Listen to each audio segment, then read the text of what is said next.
Gonna call the meeting to order. Anyone like song? I pledge allegiance to the flag of the United States of America and to the republic for which it stands, one nation, under God, indivisible, with liberty and justice for all. Thank everybody for joining us tonight.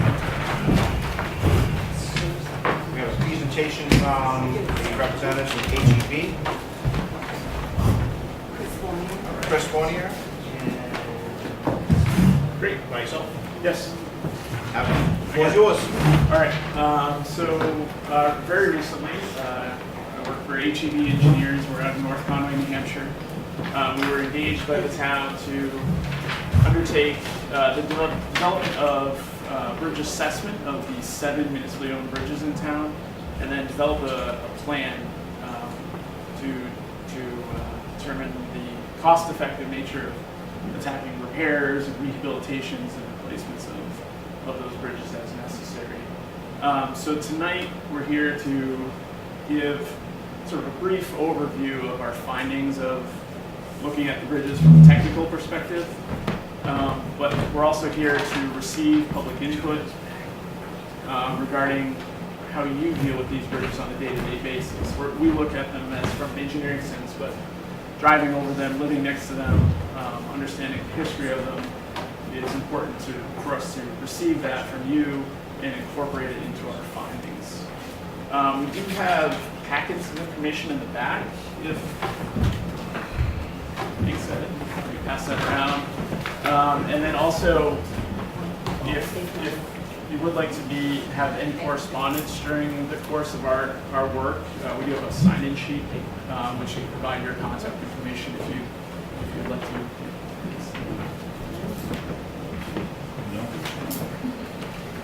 All right. Thanks. So the first thing I have here, which is actually the last page in your pamphlet, is one of the most common funding mechanisms. So we're looking at the bridge condition, but we're also looking at bringing funding to the table. This is the most common funding mechanism to approach large or major rehabilitations of bridges and replacements of bridges. It's called the New Hampshire DOT State Aid Bridge Program, and it offers an 80% reimbursement from the state, and the town is then responsible for the remaining 20%. So with that cost-sharing breakdown, it's a highly sought-after program. At this time, it's so sought after that if you were to ask to be included in the program, have a bridge included in the program, it's likely that you would be granted funding for another 8 years or so, until 2026. The program is funded to $6.8 million a year, so there's only so many bridges that can be done in that amount of money. But this just overviews the project workflow. So it goes through a very rigid process through New Hampshire DOT. It is municipally managed, so the town is in charge of your project, which is very nice. It includes state funds only. There are no federal funds included in this program, so there's less red tape. But the process is pretty rigid. An engineer is hired to design the bridge, and then a contractor is hired to construct it. And there are preset standards on how to go through that. So DOT wants their 80% of their share spent wisely. So they're looking for the most cost-effective design as well. So that's just an overview of probably one of the major funding mechanisms that we'll talk about through the condition of the bridges. And I think what I'll do is I'll just provide a quick overview of each bridge, and then we'll ask for public input on each bridge, if that's okay. And first bridge we're going to look at is on North Old Farm Road. This road is now a dead end as it terminates in Route 16 with one cabin, I think, on the other side. And it's from 1928. I believe it was probably washed out. The bridge that was there previously from the flood, 1927, perhaps. It's actually in decent shape. We consider it on the yellow list, which means it's nearing the red list, so it doesn't have an element that is quite in poor shape yet. It's considered in fair condition. And we have a few recommendations moving forward. One is to attack it at purely from the town-funded process, where a minor rehabilitation to bring it back and give it perhaps 25 years of additional life left in it. And the other approach is to enter this, go through that state aid bridge program, accept that 80% funding, and actually replace this bridge, and that would give more like a 75-year lifespan. So there's a cost benefit to receiving that 80% funding and the extended lifetime versus a self-funded project and that shorter lifespan. So regarding the condition of this bridge and use of this bridge, I wouldn't mind hearing some public input if there was any, regarding anybody that may live near or use this bridge. This one may not get much use. Okay, we will move on.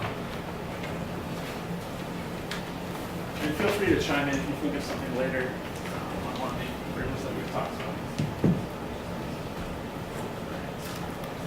So nearby, you really need to drive over this bridge to get to that one.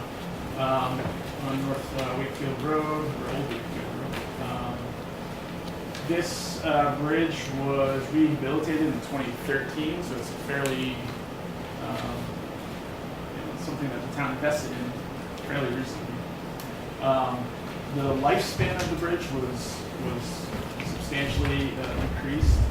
However, we have found that there's still some areas that need to be addressed. There was one part of the bridge that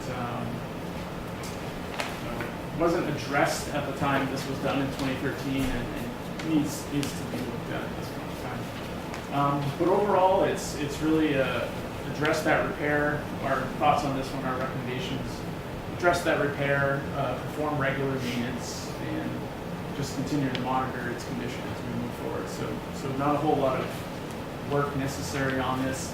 Certainly nothing that warrants consideration of the state bridge program and a major project. But this is something that we need to determine with the town on: is it something that is attacked with town forces, or if it's something that is large enough that needs to be hired out to a general contractor who does bridge work. So those are, again, we're early on in this process, so we're still developing, but these are our findings so far. So if anybody has any comments about this bridge, this one, I'm assuming gets a little bit more usage than the last.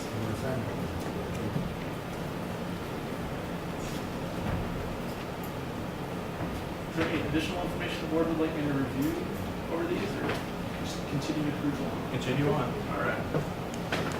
Can I just ask a question about the North Wakefield Bridge?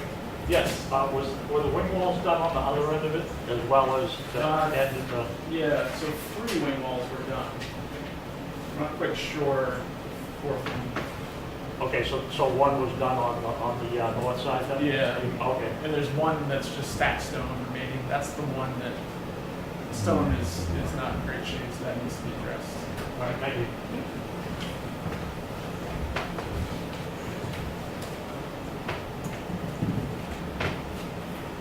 Yeah, the plan that we're looking to develop would be: when does it need to be addressed, and how does it fit in with the other needs of the other bridges, and sort of an intelligent plan to move forward with expenditure, not doing everything at once, because that's just not going to be tolerable from a revenue standpoint. All right, so the third bridge that we're talking about is the Canal Road Bridge over Cockbrook. This one is a 1940 bridge, rehabilitated in 1998. Again, this one is in fair condition, so it's considered on the yellow list by DOT. Superstructure is fairly new. Superstructure, I'm saying, is the horizontal part that you drive on, and substructure would be generally the concrete or stone that the bridge is set on. Those are our terminology. Because the superstructure was addressed, it seems that part's pretty good, but the remaining original substructure, concrete, is deteriorating, and it does need some attention. Again, there is a wing wall on this bridge that is failing and needs to be repaired. And it looks like the railings have been hit several times, if not a couple times pretty hard. So those should be repaired, just as regular maintenance. And then beyond that, the substructure should be looked at on a regular basis, but this is really a more longer term thing that we need to look at. Just yearly maintenance on this one is what we're recommending. So this one is a little more heavily used. I'm trying to think.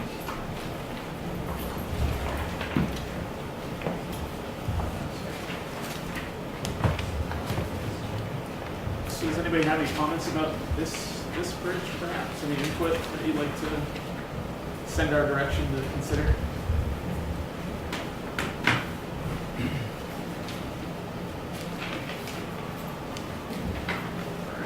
We'll move on. I think the more interesting bridge on Canal Road is that one, is the Canal Bridge. So this is a pretty historic structure. It's a stone arch culvert.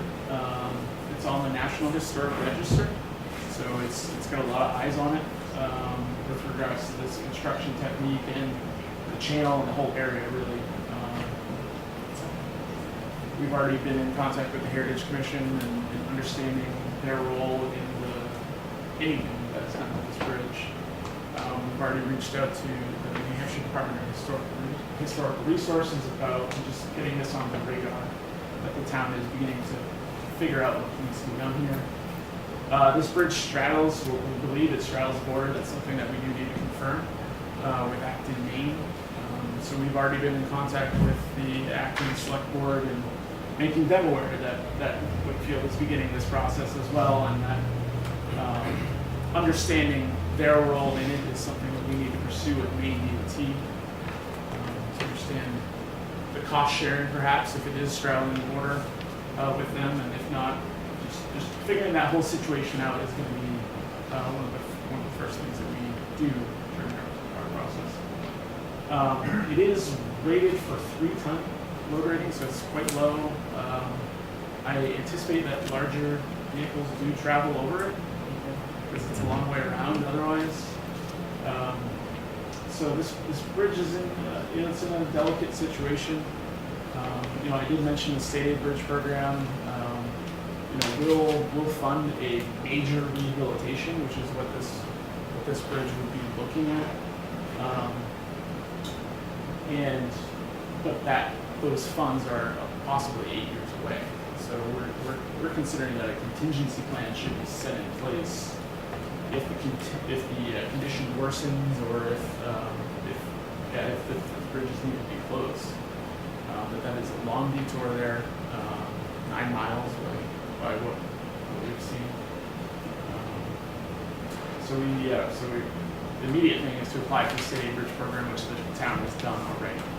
So that's the second step in my process, that I laid out earlier, of getting going in that state aid bridge program. Second one was getting a cost sharing plan down with the town of Acton, figuring out who's responsible for what. Third, contingency plan, what we're talking about, and move forward with design so the project is shovel ready. So it's just ready to go if it's needed, if something deteriorates to a point that a project, funding may not be available until 2026, that should the project need to go sooner because it's closed, that the town would be able to act on that. So the plan that we develop will have sort of a plan B, perhaps, on if that bridge needs to be bumped up.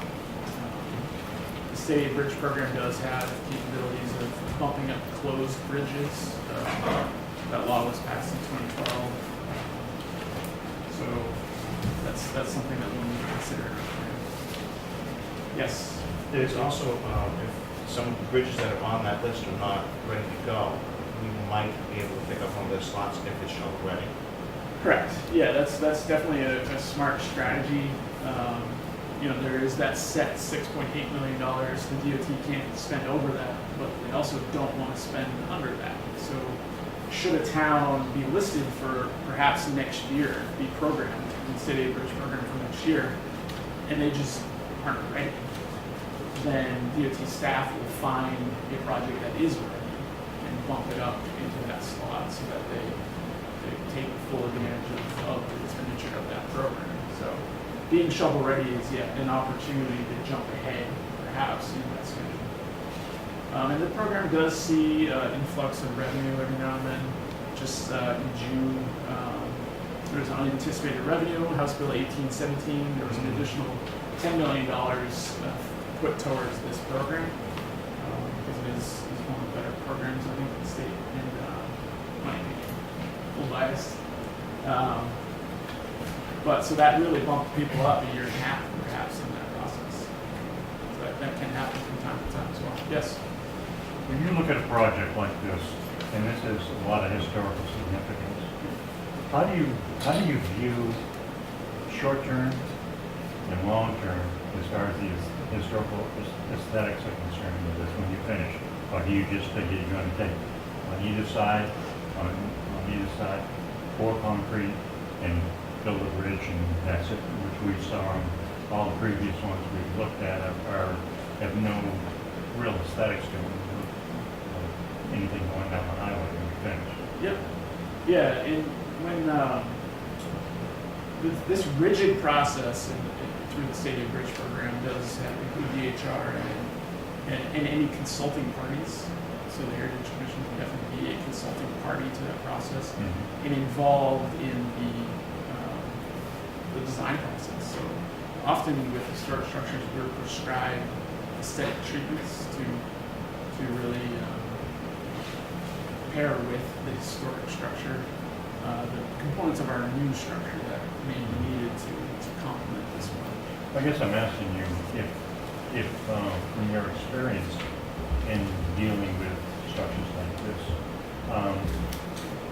do you have a way of a finished product looking very similar to what it is as it was originally and still be structurally, Yeah, see this one, this concrete is added, obviously. That's on the top, and we're talking about the sides and just building it up, and you can put anything across the top, you still got to support it on either side. Yeah, we do have experience with that. I mean, we did work on the Star Covered Bridge up in New Hampshire, probably the most photographed covered bridge in New Hampshire. And it had been rehabilitated over the years. Through our observations, we determined that actually at one point in time, the diagonals are supposed to be oriented one way. They were actually flipped during one of those rehabilitations the incorrect way. So our finished product of that project was actually to put it back the right way, the way it was originally constructed. Yeah. But that bridge does have structural supports, the arch, the blue lane arch, as you see in most kind of bridges. Those just need to be there for moderate traffic loads. So, little known fact about that bridge, there are actually steel beams underneath the deck that actually take vehicular loads, but that's sight unseen.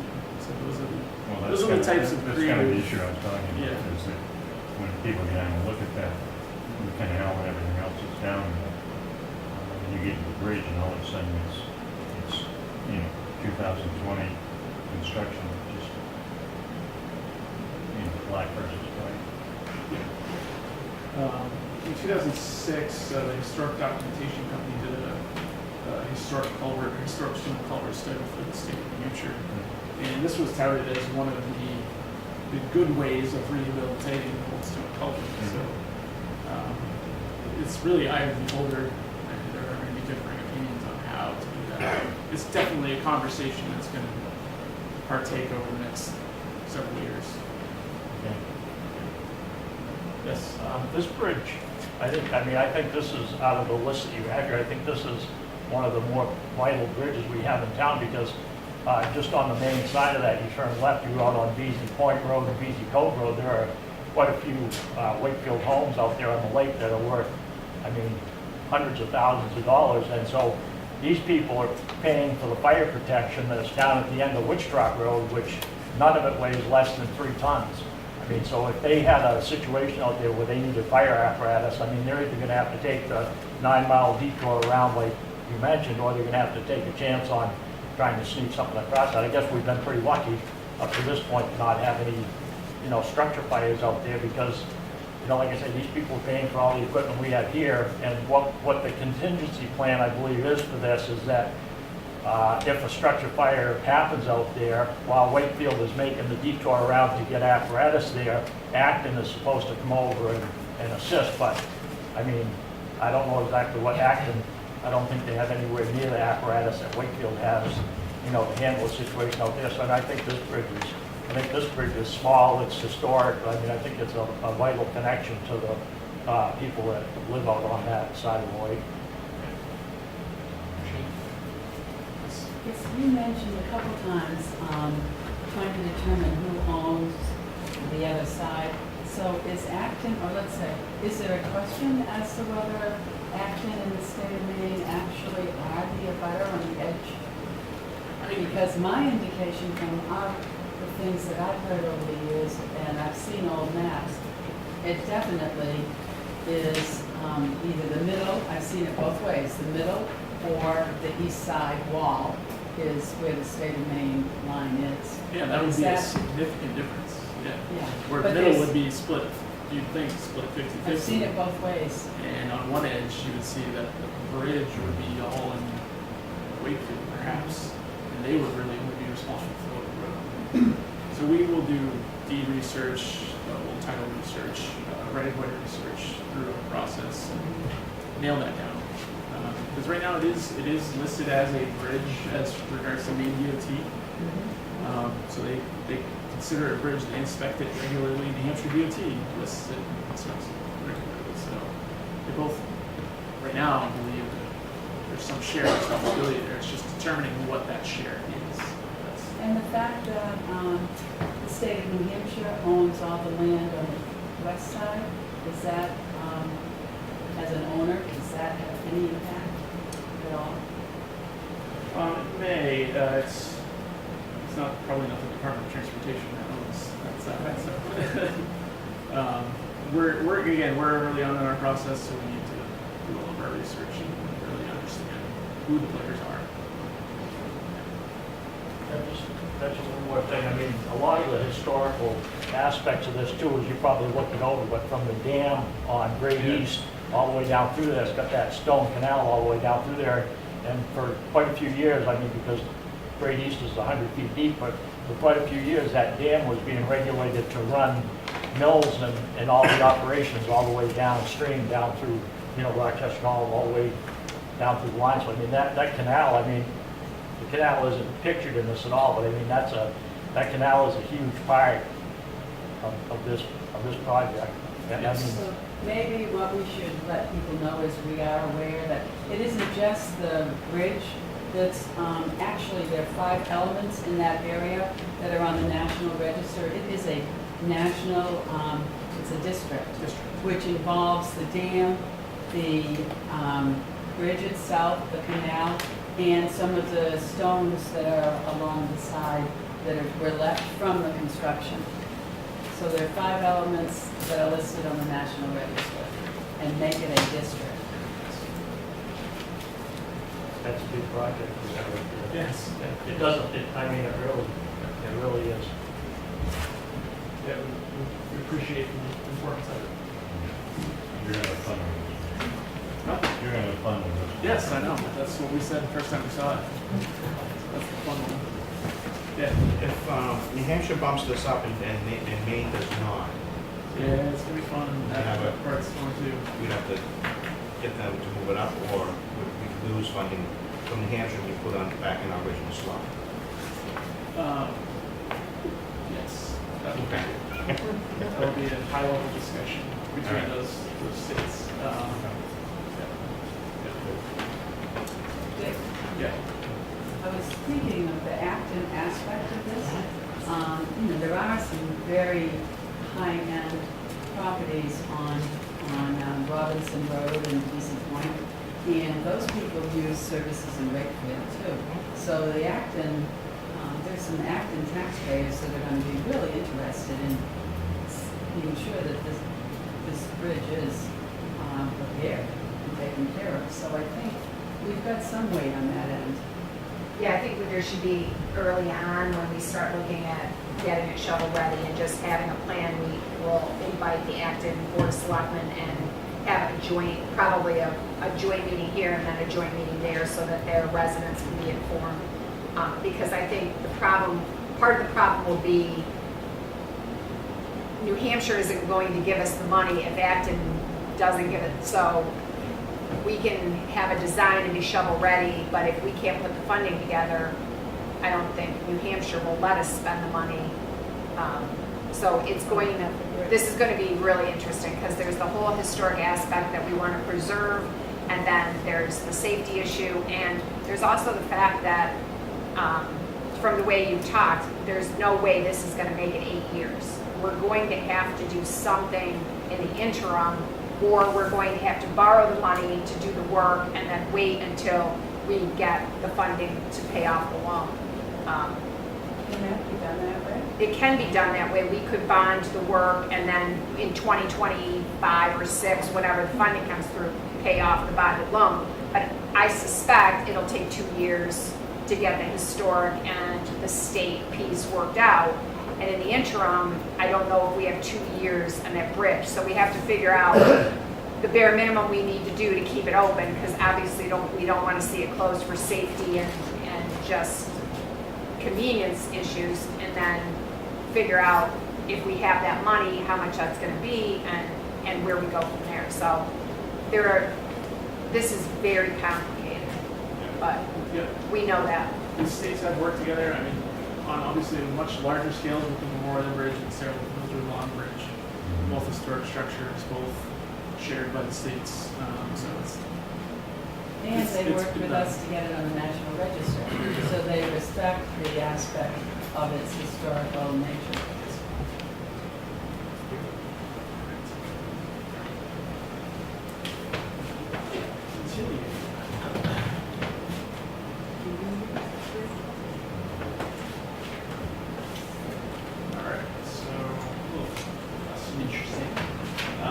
We have the Marsh Road Bridge, which is again, a 1940 bridge. This is the second one we have. It has a fairly low federal sufficiency rating, so it's just a formula that's created from the condition and the geometry of the structure of 29%, not 100. But it is only, it's not on the red list yet, it's on the yellow list. It has a superstructure and the deck are considered in fair condition, meaning they'll soon be in poor condition, considered in poor condition. So again, much like the first bridge we talked about, it's a question of, does the town jump into a 100% town-funded, what's considered minor rehabilitation to get, a good 25-year lifespan out of it, or do we jump into the state aid bridge program, accept that 80% funding from the state, and just go after it and get that much longer lifespan? When you do the numbers almost on both bridges, the town's share of either 100% of the rehabilitation or 20% of the replacement, essentially, is about the same.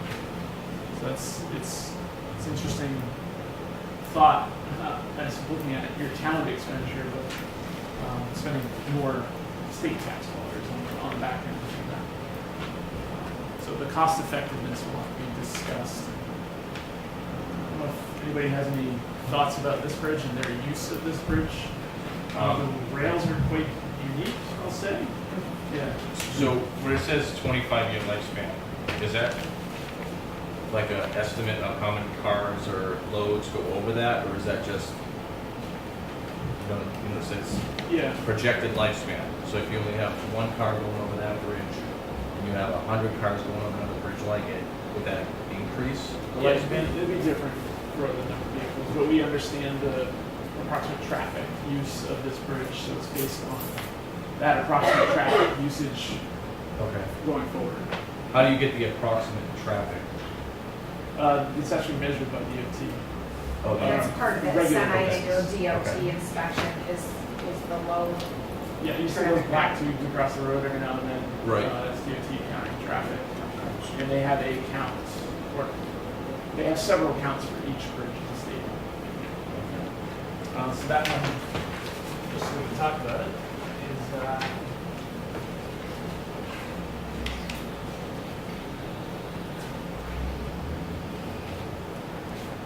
so they consider the average annual daily traffic, so all of the Okay, cars yeah. divided by 365 of 200 vehicles a day.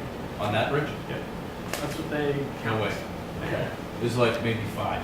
So this bridge here, I would say you could save the town quite a bit of money by, there's only one house up there at the end. They could actually block it off and they could still get to the Fish and Game Wildlife Preserve. It's not maintained during the winter, Yeah. but if they're saying there's 200 cars going over that road, they get the wrong lines going across the street. No, No it's way. definitely part of that consideration of bridge removal. You know, if this bridge or when this bridge becomes in such a poor condition that it can't handle vehicular traffic, bridges are often made pedestrian only, and then when they become so deteriorated that they're unsafe for pedestrians, there's actually a bridge removal process to go through. I mean, well, there is a house up there, I mean, Yep. that one resident has to get up to, but Yeah. the road's not maintained during the winter, so Yeah, it's just put that much money. the industry term for these types of bridges are Okay. low-use repetitive bridges. Thanks, I was just wondering how that was figured out. No, it's all part of the conversation. So through an engineering study that we would pursue on this, there's always a do nothing alternative. That's essentially what you're talking about. Is do we really need this bridge? Thank you. Usually on most bridges that's tossed out pretty quickly, but this one, maybe the next one, that's something to talk about. Sorry, any other discussion on this?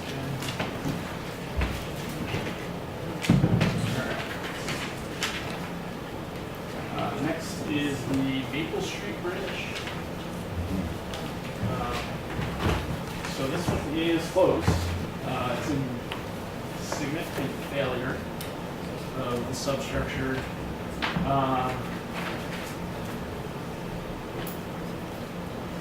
And we recommend that it should continue to be closed, obviously. There is some concern about the stability of the existing structure that's there now, so we need to continue to take a close look at that. But really, what we're talking about here is that conversation that we just had. Is this has been closed for a while, since 2010. Is a bridge there needed or not? So that's the question. It's closed now. Should it remain closed, and should that bridge be removed and site stabilized, or should that bridge be restored and traffic realigned on that road? So that's really from a technical perspective. You know, we're looking at structural safety and stability. It's safe if it's stabilized and removed, and it's safe if it's restored and built correctly. Detour is quite short for that location because of Bridge Street, and so the use of that bridge and the you know, is it a low-use repetitive bridge or not, and really not needed is a question that I'm looking for input for tonight, so that we can incorporate that in our planning moving forward. Yes. When I looked at this one, it has 32% federal sufficiency rating. It's closed. The one before it is a 29% federal sufficiency. Is the sufficiency rating related to the weight or the stability of the bridge? Is that what that?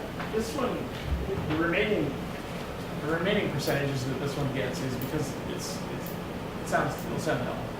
It's because it's a wider bridge, perhaps, than the other one. It's a width. So a very narrow bridge gets a poor scoring on width, even though the bridge may be strong. Okay, all right. It's narrow. So it isn't connected to the weight rating of it, and it's a different calculation. It's both. It's kind of everything. So a very wide, safe, very strong bridge will give you the 100% brand new. You know, will give you the 100%. As it deteriorates, as it weakens, it'll drop and drop and drop. But a new narrow bridge will not get 100%, right? Even though it's strong. So it's a funny number. It is, I mean, this one's closed, now the other one, the low grade, you have rated at E2, so I'm assuming that's just what the state has it registered at, and you just, I mean, that's not actually a weight rating, that's a classification, but. Yeah, well, so Marsh Road E2 is considered all legal loads in the state of New Hampshire. That's what that is. So that's no 80,000 pounds, I don't think I would go across that with 80,000 pounds, all right, I'm just curious. Yeah, somebody has done the calculation to prove that. All right, thank you very much, thank you, guys.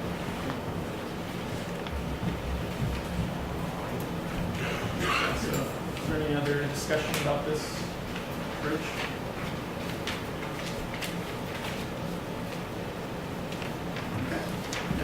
It is, for some people in Union, it is a big deal. I mean, you know, the selectmen have heard about this before. And I'm sure, I'm surprised there aren't people in Union here to talk about it, because even though this is a short detail, this group of people feels that bridge should be open. And the town should repair it.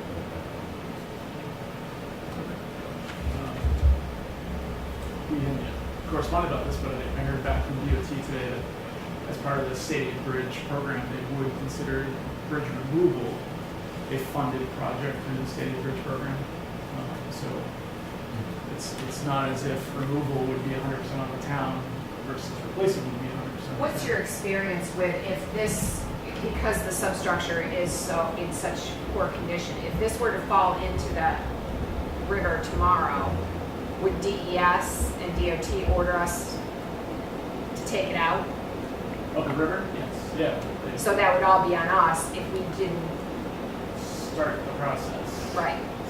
So I think it's important that we, whether the decision is made to design and replace or, that's not even rehabitable, but. That's not. So I think removing that structure has got to be towards the top of the list. I agree with Mr. O'Connor that the Canal Street Bridge also needs to be at the top of the list because we're going to have such a lead time to get to that. Even if we started tomorrow, I feel like it's going to be years to get Acton, Maine, and historic pieces together. But that falling into the river Yeah. is going to happen, and it's all going to be on us to take care of it. So I think we need to be smart about that and figure it out. Yeah. We have experienced this once before. A bridge that was in the state aid bridge process collapsed and became unusable during the design process. And DOT actually participated in the restoration of it as a usable bridge. So they participated in the installation of a temporary bridge over the top of it. So in this situation where we may want to jump into the state aid bridge program and if we do find through that process that something immediately needs to be done to this bridge, let's bring DOT to the table as well and do that 80/20 cost sharing. So it's not written down anywhere. It's going to be a sort of negotiation with DOT on their applicability of their funds to that project. But it's definitely a conversation that should be had and would be in the best interest of the town. Well, and that's why the Board of Selectmen already applied to put both of these, Yes. both the canal and the Maple Street closed bridge into the bridge program. DOT fund removal if it's deemed necessary. Yes, yeah, so the projects we go into, we put on blinders and say, do nothing is one of our options, and this do nothing is sort of removal for in this situation. Rehabilitation and replacement. So we go through those steps regardless of what the initial thought might be. But we'll go through that, and DOT I got feedback today from them that they would participate in a bridge removal project and stabilization of that site. Right. Chris, what is the hazard mitigation grant? Oh, I did have that in there. Okay. Yeah. So the bridge was, the documentation that I find in the town's hazard mitigation plan says the bridge was damaged in 2006 on the Mother's Day flood, but it wasn't closed until 2010. those are interesting. So because it is in your hazard mitigation plan, it can be applied for hazard mitigation grants from FEMA. And what we've been able to do is achieve that grant, which provides 75% funding for the hazard mitigation, so removing the hazard. Bring in the state DOT money, 80% of that on top of that 75%, and then the town only ends up with a 5% cost share. So within the last 6 years, we've done that, I believe, 6 times. And this week, our municipality we're working with was awarded $500,000 in a hazard mitigation grant for a bridge that washed out in 2005. So it's been done. And when you pay 5% of the project, that's a great benefit to the town. So it's something that we could pursue, and we will definitely be in discussions about. Great. And hazard mitigation is removal of the bridge as well. That replacement or removal is also both hazard mitigation because we're removing the hazard. Yep. Thanks for asking.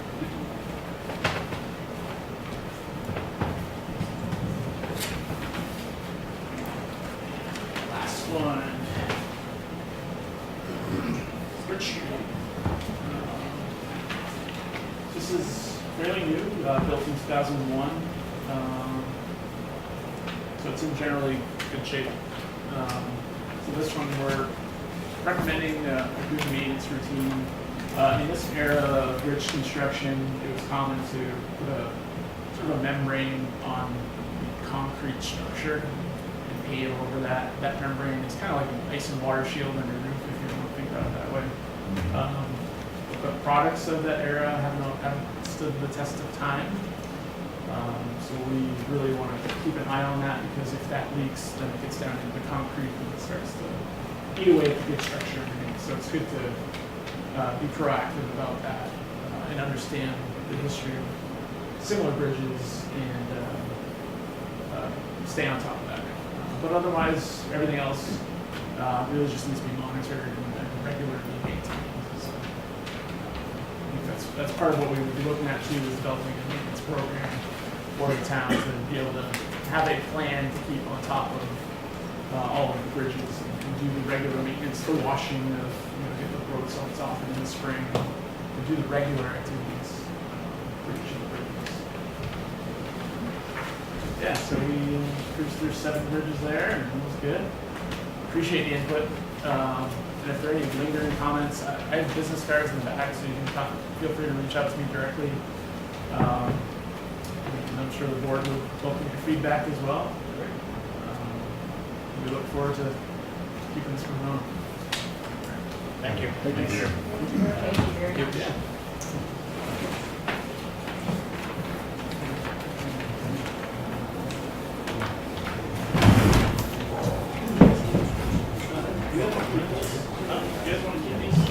Yeah, please. Yeah. Yeah, actually, I think.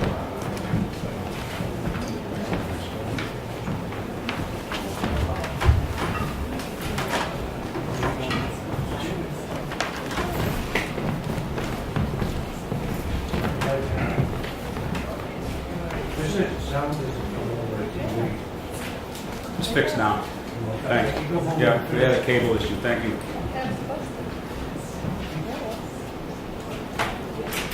Superintendent?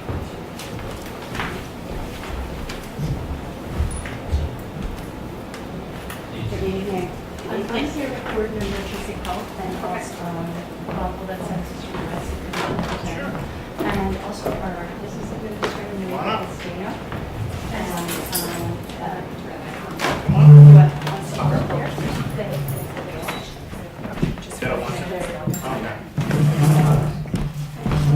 Whatever you'd like.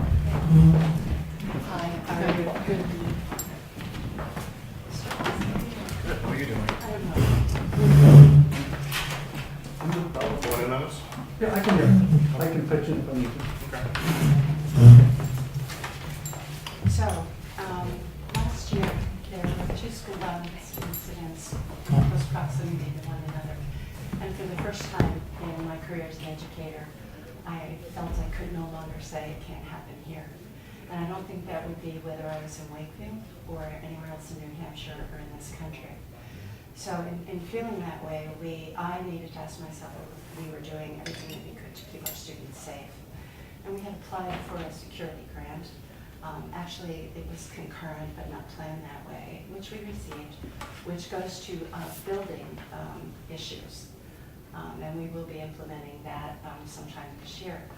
But it's been my belief that the best proactive way to address student safety is with a school resource officer.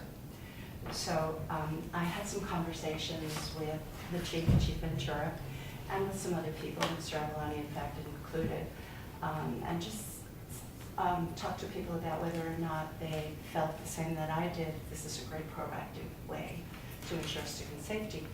And I was pleased that the chief also felt that way and would be supportive if we were to go after that position. If you ask parents what their major concern is, it's keep my children safe.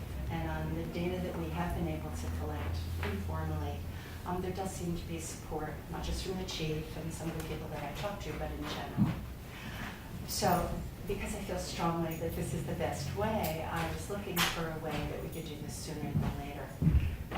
If we feel this is important, then we don't necessarily want to wait. So I was looking for a way that we might be able to fund the school resource officer prior to, it's not in our budget and it's not in the department's budget. If there was a way that we could fund the school resource officer to get that position in sooner rather than later. So I don't know who suggested it to me, but we have at the school a expendable trust called the Wakefield School District Capital Reserve Updating and Improving Security Trust Fund.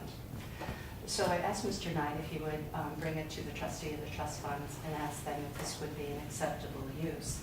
And all of the trustees said yes, they believe that this is within the purpose of this particular fund.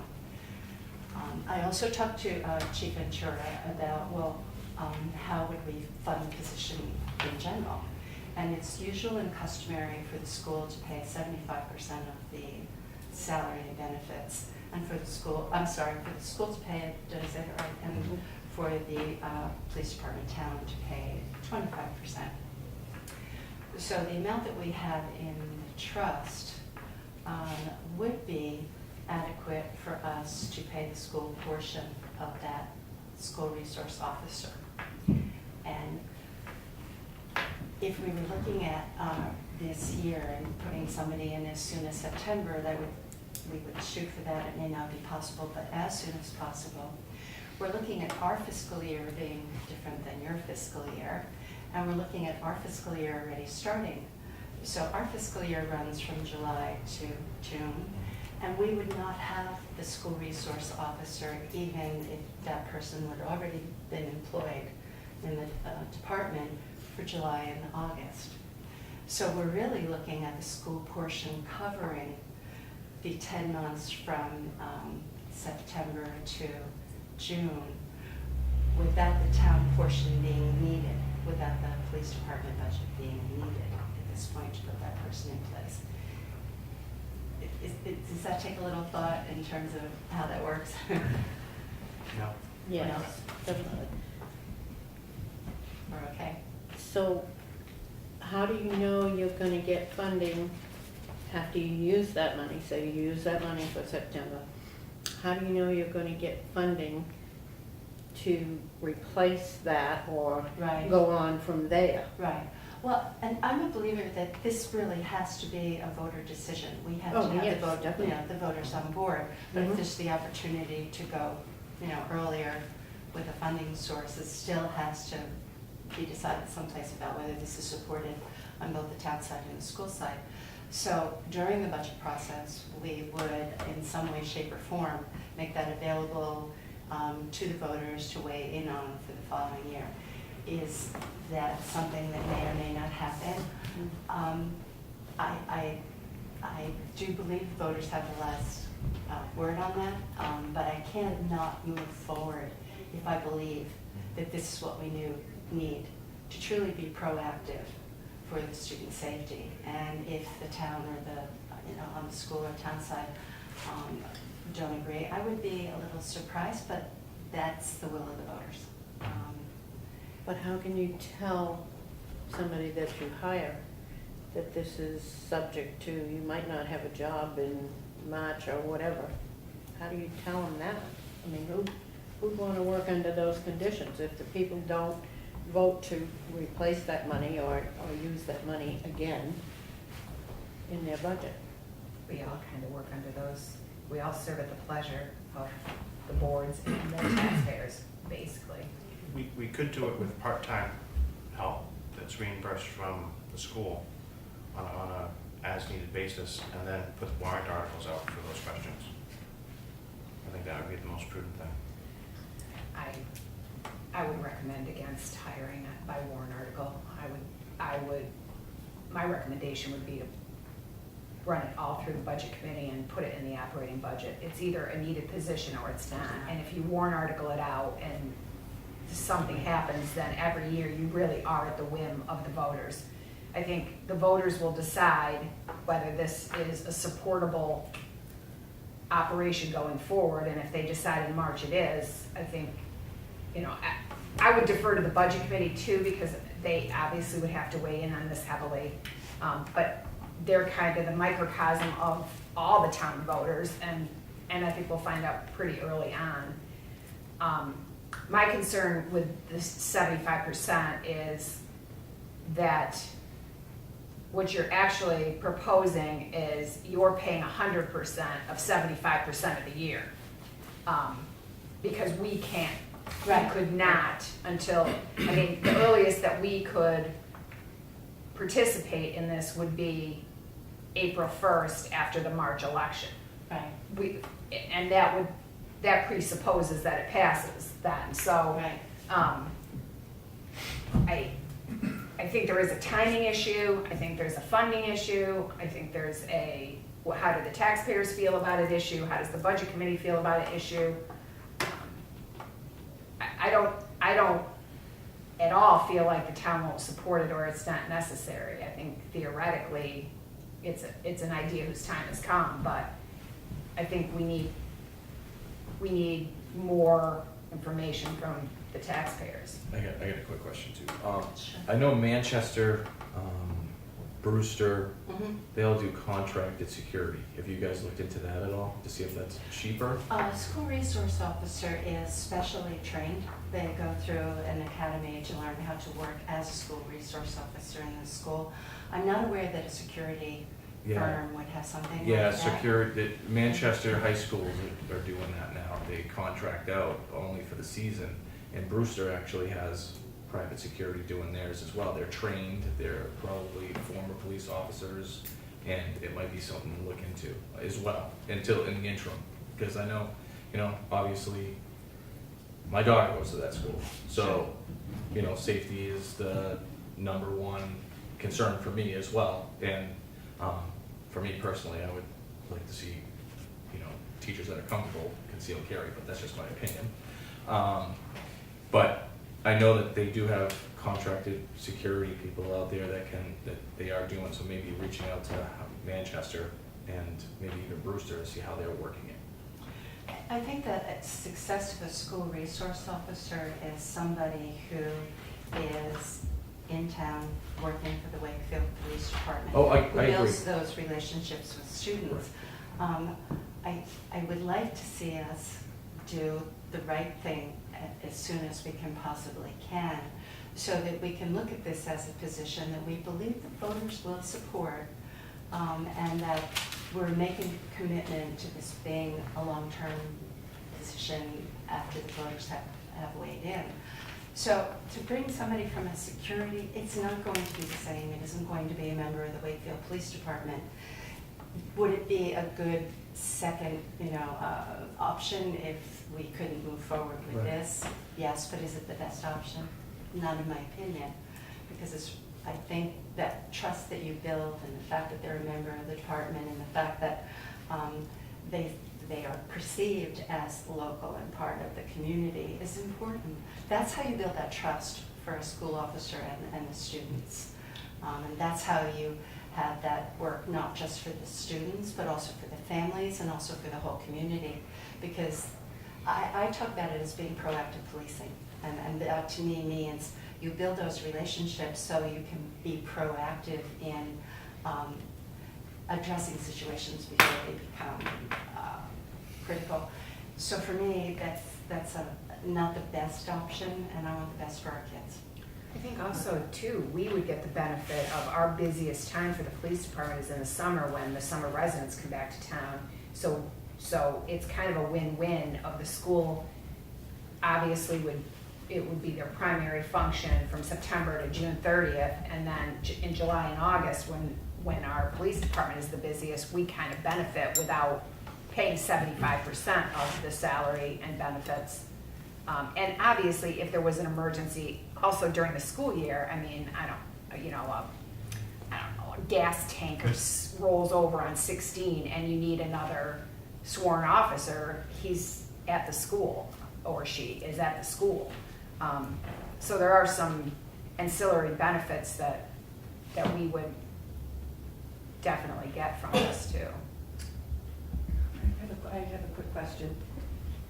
The capital reserve updating and improving security trust fund, was that already voted on by the voters? It's not part of the town's warrant articles, it's the school, so. Schools. It's an existing. You have one of the trustees of the Right. trust funds here, he might be able to help you with I that. think what came to us was whether or not this would fall under the purview of security in order to, because you have to spend the expendable trust fund money, it has to be for that specific reason. And that was the question that came to us, and we thought that it was, I mean, it's obviously it's a security issue. And then so what would happen after that was the school board would have to vote and hold a public hearing and determine whether or not they're going to spend that money for the resource officer. So all we did was just say, yes, we thought that was acceptable use for the funds. So is there enough money in that trust fund to fund it from September to June 30th? Yes, there is, based on an estimated salary that the chief was able to give us. Yes, there is. And that includes salary and benefits. Can I offer a suggestion in the short term? Because I think everybody agrees that it works for the town no matter what we do for a full-time person, it's just the when. I think is everybody in agreement with that.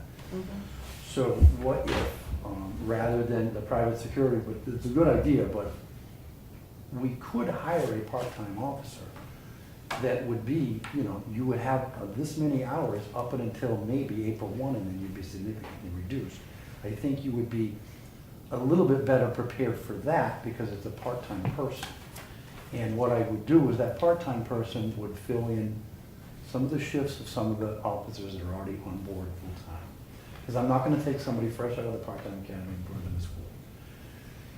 And I can funnel in officers on a regular basis on a 2-month assignment, but they'd only be in the school probably 4 days a week. But that's better than no days a week until we know if the town supports this.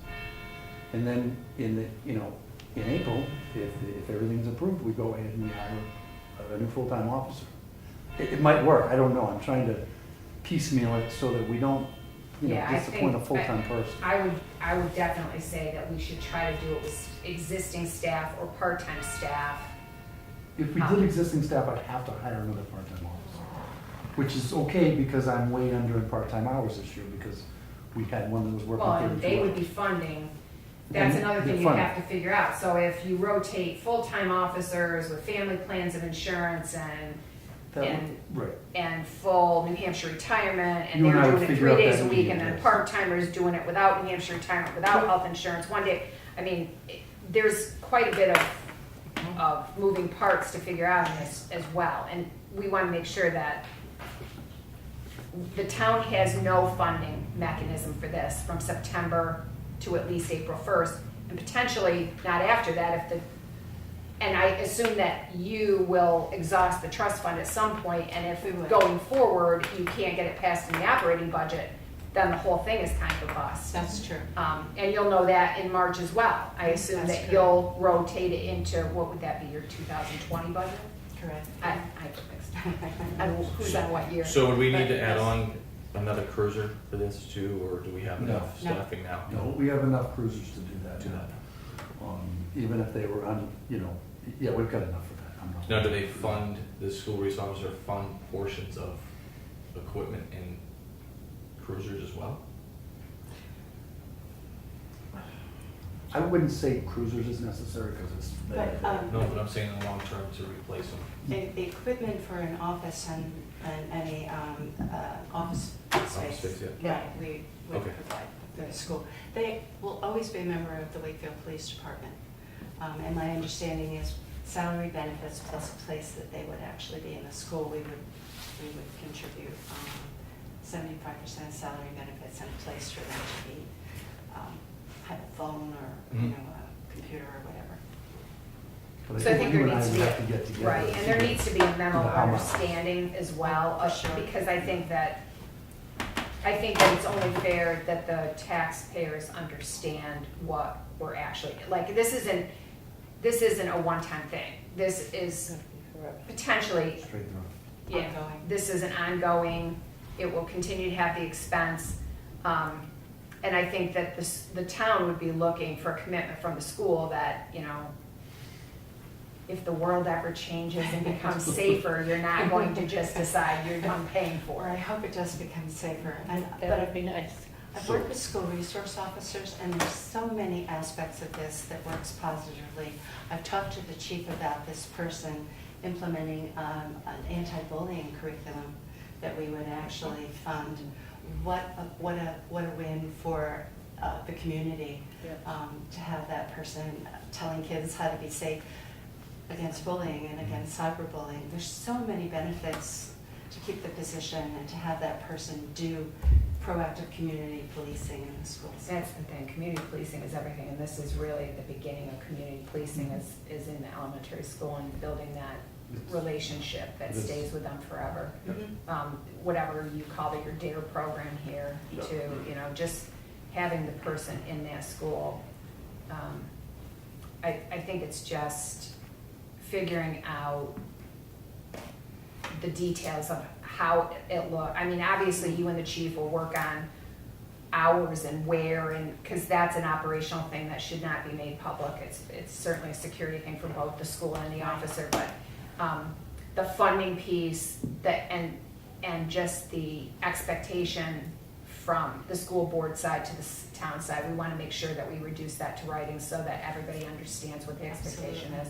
Because I think unmet expectations could be the problem here. Let's just make sure that we're all on the same page, and then we'll figure out how to fund it. But I think, I just want to make sure that you don't run afoul of any of your funding or your taxpayers, even though they're all the same taxpayers, and a subset of the same taxpayers, that, this whole, I understand what you're saying. You think you're funding 75%, but what you're funding is 100% of 75% of the year. You're right. And so I don't want anybody, To misunderstand. well, to misunderstand or to say that the town didn't pull its weight or didn't, I think because of the different optional fiscal year and calendar fiscal year, Right. there's no way that we can fund it prior to April 1st. And it works even better for us if in March, we're only funding it from July 1st. I mean, that's kind of a better sell. But still, the taxpayers have to understand, like with the firefighters that we hired in July of this year, that was only a half a year expense. The next year is gonna seem very painful because you're going to see more of the expense. And obviously, we would have to, through the whole budget committee and budget process, explain that because of the way that you have to budget, the town will budget 100% and then have an offsetting revenue from the school, because they will be our employee. We take total responsibility for that. So it'll look like a lot more than it is because people kind of have a disconnect about that offsetting revenue. I may have a great-granddaughter going to school there in a year. My grandchildren, my children have all gone to school there. But irregardless of whether I do have or not, I'm definitely in favor of it. I think the time has come for us to do that, which is very sad, but we've got to be aware and we have to take steps. But we need to do it the right way also. You know, we have to figure out just how this is gonna work, so. And I think the budget committee will be a big help in that when we present things to them. I think they'll come up with some ideas and I think they'll see through it and figure out that it's really needed and find a way. The school board voted unanimously. Did they? To use the trust for this fiscal year. Yeah. for, Okay. the officer. Good. I'm not sure that I understand where we're going from here. We were looking to see whether or not this was an acceptable way to put the officer in, and whether or not we could continue to work on details. In other words, we would be paying the officer salary and benefits from September to June. And if that's the case, and we have the hope of putting somebody in September, then the chief would start working on hiring that person. Or do you still want us to explore a way or do differently? I think, I think I'd have to offset it. I don't think I can, in good conscience, hire a full-time officer until the budget passes. Like I said, if I can offset it with a part-time officer and rotate my full-time officers through the school, who are already trained officers, and that part-time officer is covering the road, you know, I think that'll be easier for the town administrator and myself to kind of calculate out what that looks like money-wise for you folks. Okay. You know, so I think that's part of the best I solution. think that's a good So question. even if it's part-time, I would suggest if the guy's not there, at least, you know, people are gonna pull through and see that the police car's not there. So I would suggest even if they're not there, have a police car parked there on the days he's not there, so nobody knows. That's not No. a harsh. I think ideally it would be nice if it was the same person predominantly, because they build that relationship and that Right. ongoing. And I think that should be our goal. That is the long-term Going goal. forward, but I But to think get it this, moving first, I it's gonna agree, have to because rotate.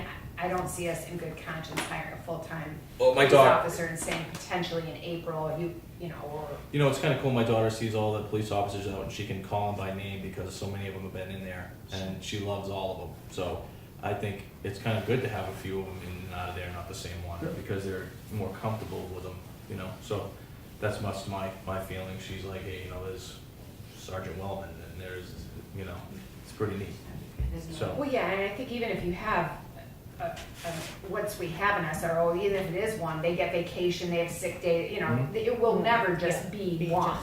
It will always be multiples, and they will get to know them, but. well, I support having the part-time person in there until they figure it out and she can work out who we can put in there.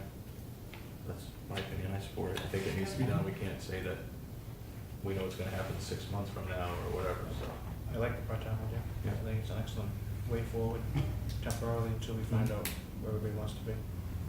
Yeah. So, do you want to vote, because it does have to do with hiring? Motion to accept the memo of understanding as it will be presented. So this is just a preliminary vote to move into an MOU. So moved. Second. All in favor? Aye. Aye. Thank you. You're welcome. Appreciate the support. Thank you. Thank you. Thank you. It's very low cost. Yeah, right. And I turned myself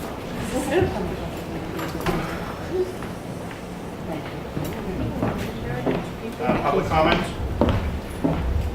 So, Wolfboro has a school resource officer, but Kingswood has had one for years. So they have experience with it, so it might be useful, and Chief has left, but talk to him about how that works over there. We'll pass it along. Jay? Yeah, I didn't, kind of thinking while you guys were having that conversation, but I think that, you know, it's, the security idea is obviously a great idea. Have someone in there, but I'm just wondering about having to have a police officer in there, like a regular full-time qualified police officer, when, you know, primarily a school is for education, dealing with children. So it would seem to me that predominantly you'd want somebody that was trained like 80% to teach and deal with children and educate children and those things, and maybe 20% security and protection and those aspects, you know, I mean, so instead of taking a police officer, a full-time police officer, and throwing them in that environment, I mean, there would be an option to maybe, if you had people that you could train for security, they could do the security work, they could do the bullying policy. It just seems to me if you keep the school doing the school stuff and the town doing the town stuff, that it would be a lot less confusing. You don't have the budget problems, you don't have the overlaps with different things, but you know, I don't see the absolute necessity to have a police officer in there with all that training, where you could get someone that had the educational background and experience working with children, because you know, you're not apt to get a full-time police officer that's got a number of years of background and experience working with children, whereas if you had an educator, it would be easier to teach them the security and the safety aspects of it than trying to teach them the experience. The other thing I was wondering about too while you were talking was, ordinarily if you have a child that's a minor and they're going to interact with a police officer, you usually would have a parent there with the child, you know, on their behalf because they're minors. I'm not sure if a teacher would act in that capacity, or what sort of steps are taken about that. But then the other thing I was curious about was, ordinarily if you have a police officer interacting with someone, if it's a female, usually you'll have a female officer, you'll have a matron there. So I mean, if you have a male resource officer and they're dealing with a female child, first, second, third grade, I mean, would there be a matron there to as the intermediary in that situation, as normally you would have like a female officer there? It just seems like there's kind of a lot of questions. I mean, the security aspect is great, and you know, to do it, but I'm just wondering if there may not be another way to do it.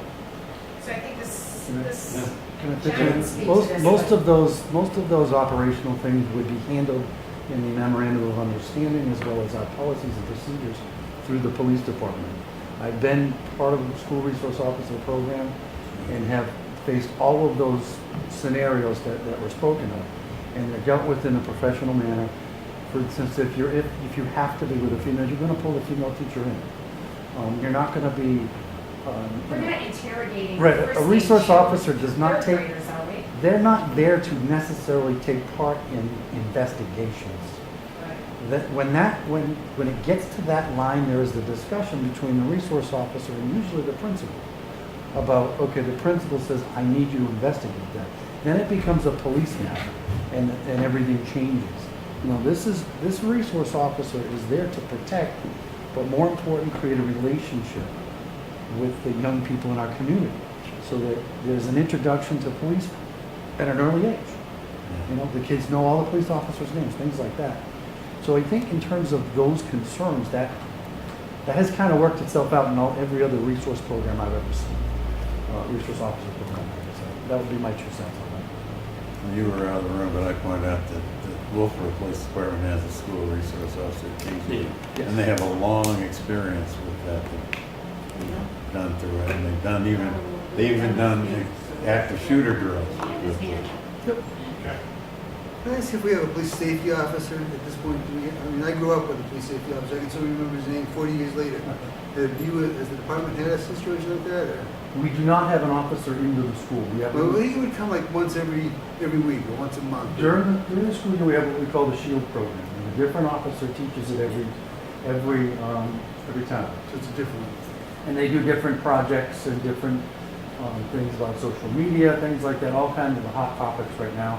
And they actually have a graduation. It's based on the DARE program. That's what Pinto was talking about with his daughter. Jerry, you have one more? Well, the other thing I was wondering about was when we're doing the salary and the compensation and stuff, so would the rate of pay and the benefits and all those packages for this resource officer be what the town employees are making, or or would it be what the school employees? My guess is there would be we would be part of the town's police officer, and we would have offsetting revenue from the school. That's how that would work. It would be on the police officer pay scale that we currently have in the department. I think is And then we'd have offsetting revenue based upon that salary. And then obviously the benefits, retirement, Medicare, social, all that would be worked out in the MOU. Yep. Anybody else? Let's see. Thanks, John. Thank you.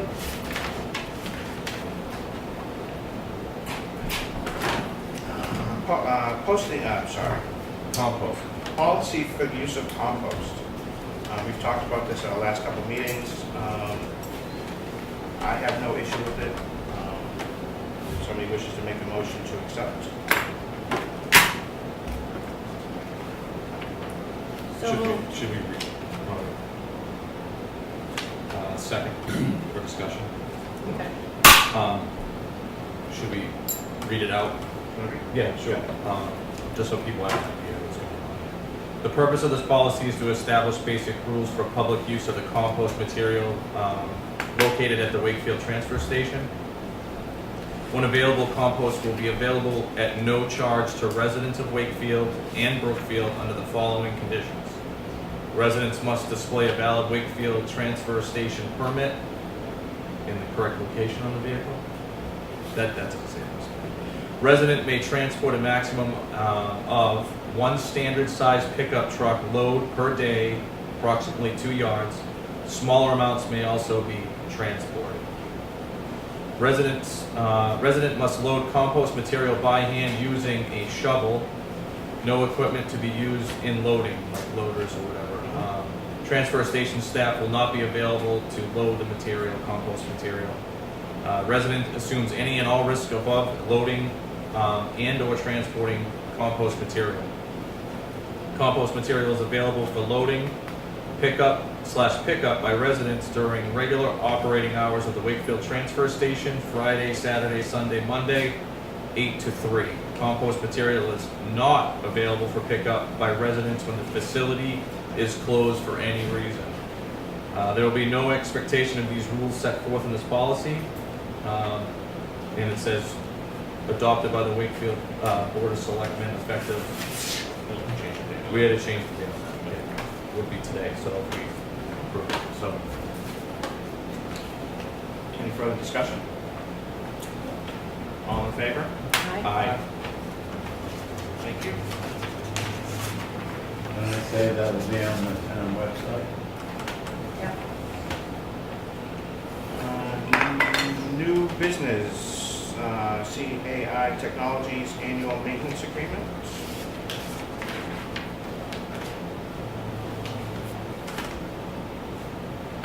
It's going up $100 from last year to this year.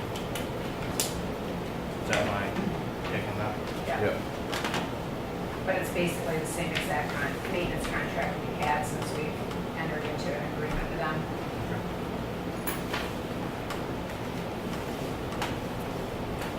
Motion to enter into this contract with CAI for $600. so moved. Second. Discussion? All in favor? Aye.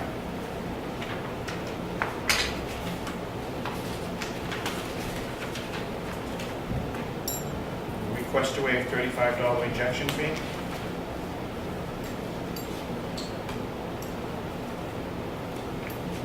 So should we make a motion to waive it and then vote yes or no? Or should we just?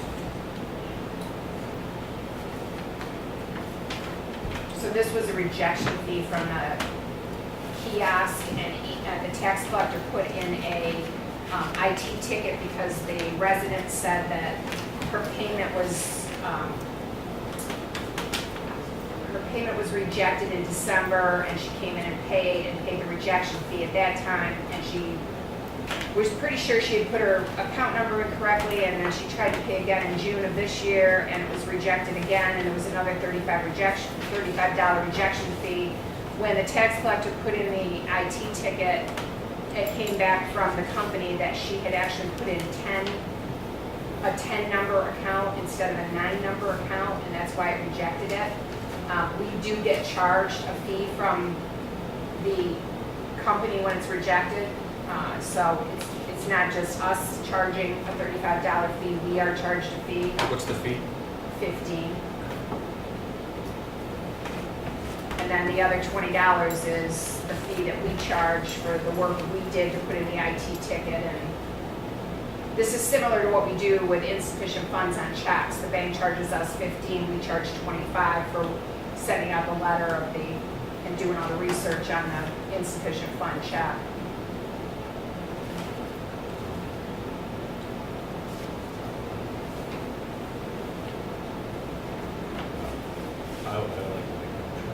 I'd make a motion that we just only charge her the $15 that charges the town, and give her back the rest. Should we go back and do that for everybody who's paid the $35 fee? I think it's case by case, it's just a zero. I guess it would be, if that's the case, we gotta look at each one. But this wasn't our fault. This was the customer's fault, she put in the wrong number. Right. So, There's a motion, is the second. Motion failed for lack of a second.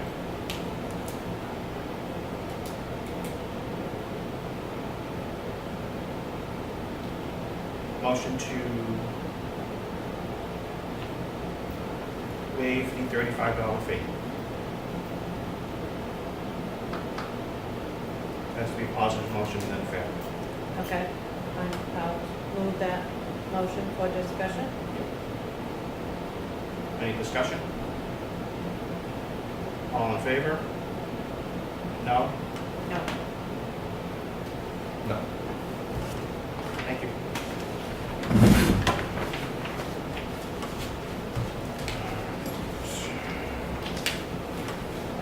CRF expenditures, we approved these last meeting for Pine River Pond and Providence Lake. We are expending them out of.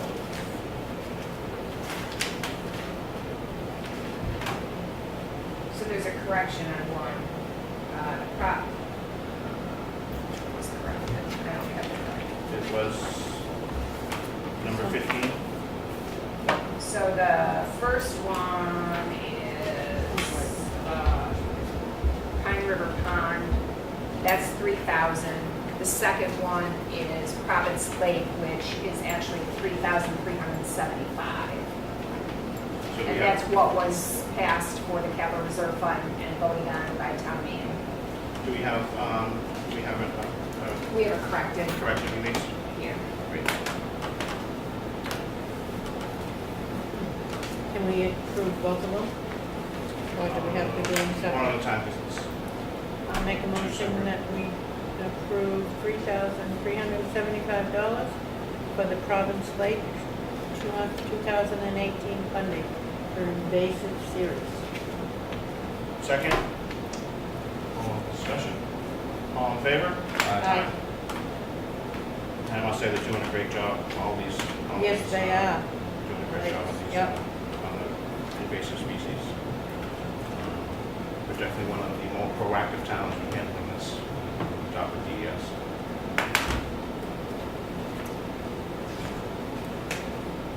Yeah, when you look at the towns like Wolfboro and Alton that are dealing with milfoil everywhere in Durham. I'm sorry, I gave it the originals. This one doesn't have a... And maybe they were put together. The original and then the new one is on here.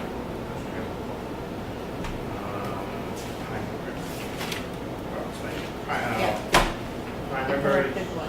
This- Okay. Pine River Pond for $3,000 is the next one. So Make moved. that, okay, second? Any discussion? All in favor? Aye.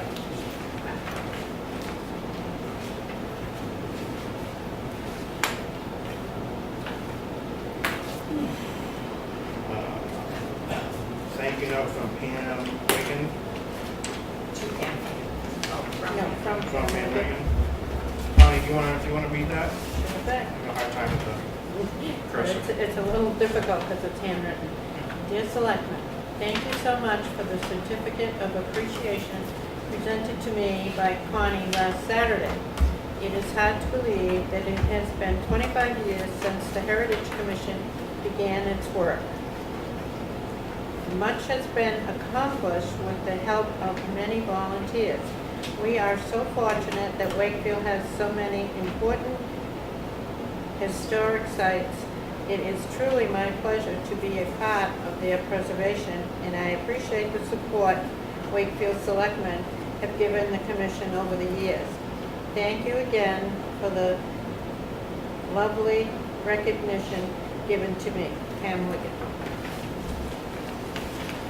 Again, we'd like to thank her for her service to the town through the years. Yes.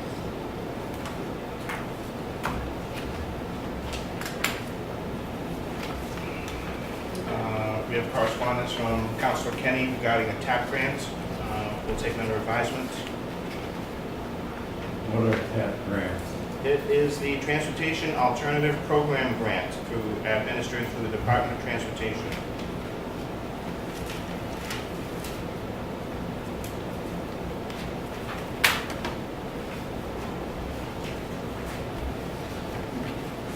Charter Communications. 2. Effective on or after June 30th, Charter will launch Heroes and Icons on SPP Tier 1 Channel 151.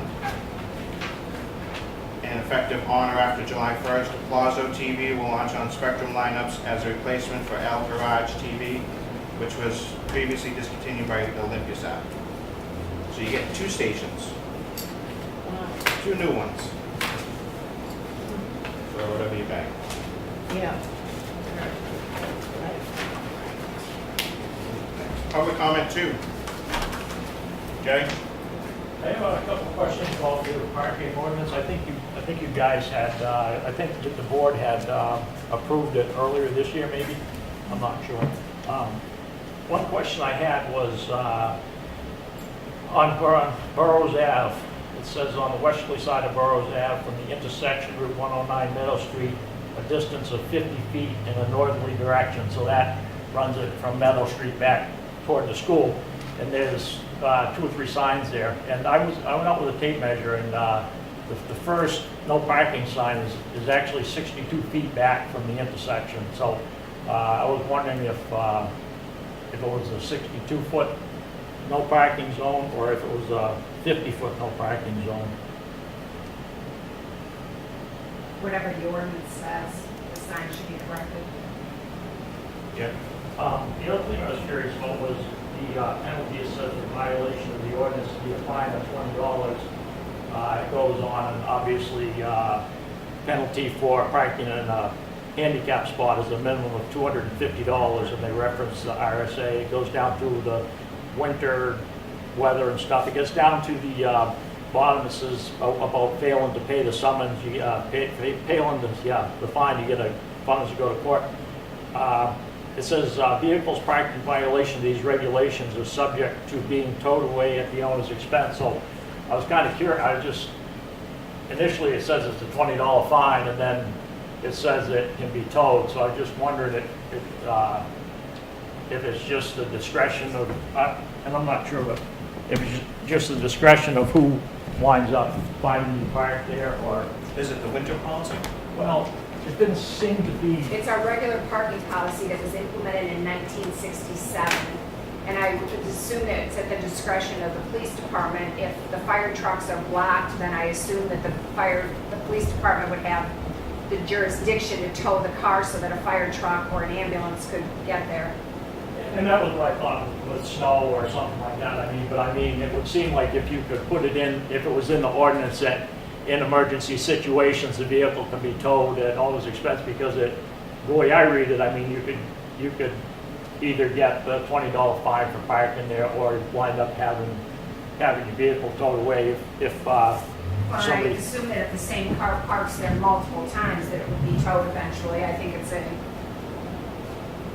Well, that, and if it's parked in the crosswalk, too close to a crosswalk with a stop sign, Or you could get a ticket and be towed.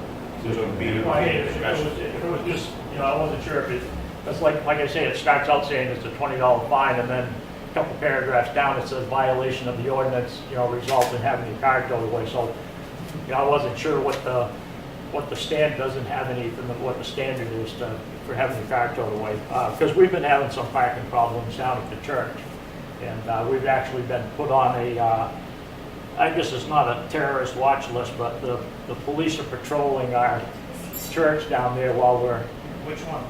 down at St. Anthony's.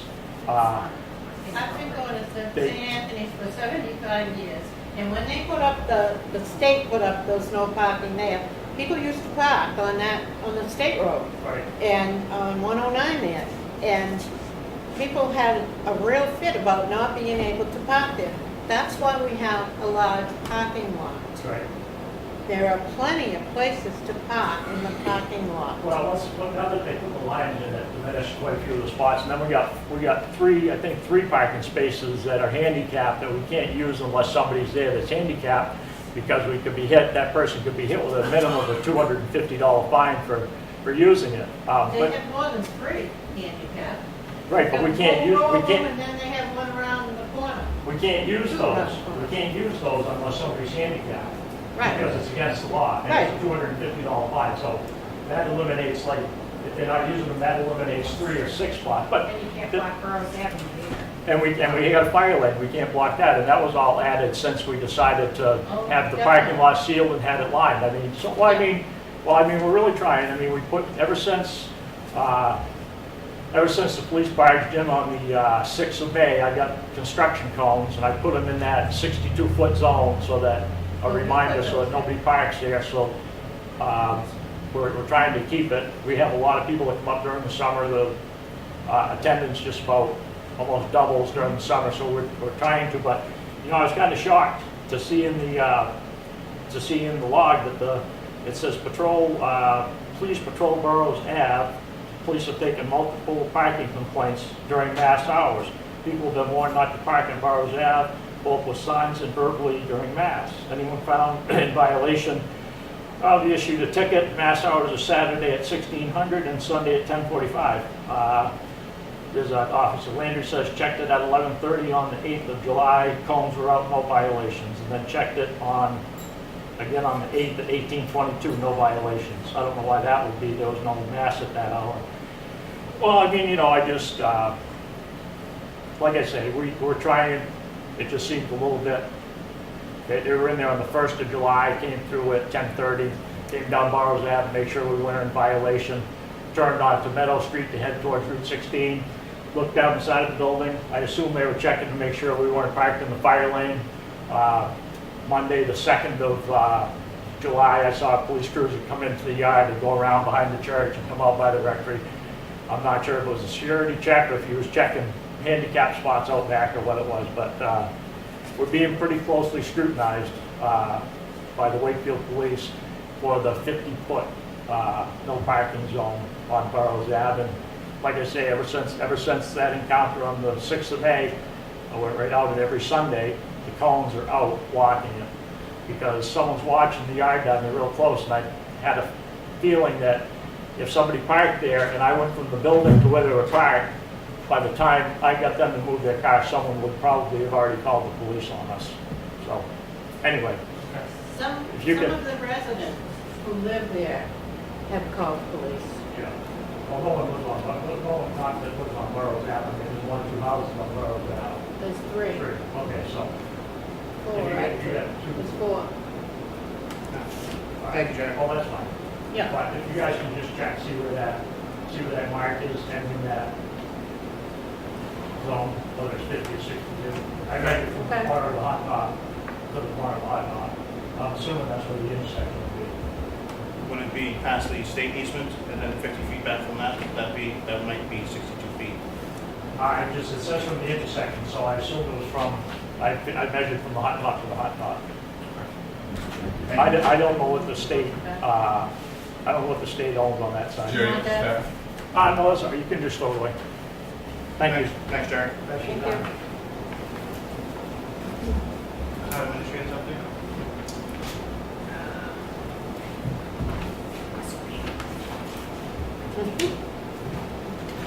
Okay, so I have a few. Good night. Tell me. So I have some ambulance, there's 2 bills I'd like you to approve writing off. One is, has gotten 2 letters, no social security number. and the other one had a hardship request to accept just his Medicare payment because he doesn't have the rest of the money. And then sent 2 to Experian. One, I've sent 2 letters with no response. And the second one, I've sent 1 letter and it was returned for a bad address. And we have the social security numbers on those 2. So there's 2 I'm recommending writing off and 2 I'm recommending sending to Experian. So they call me and explain to me just what their hardship is and make the application. Great. So we have to vote on these. Yep. We have to send it down to them so they can look at it. Okay. But I'm just, these numbers all look alike, so I'm trying to They are, figure it there's out. 3. There's 1 for each of you. Oh. I thought there were 3 different ones, the way you were talking. I'm saying, okay, No, there's that figure, there's Number that 1, figure. number 1 Okay. and 2 are write-offs, and number 3 Yeah. and 4 are sent to Okay. Experian. I get it now, yeah, good. Good. Move to send the 2 as write-offs, and then move to send the 2 to Experian. So moved. Second. All in favor? Aye.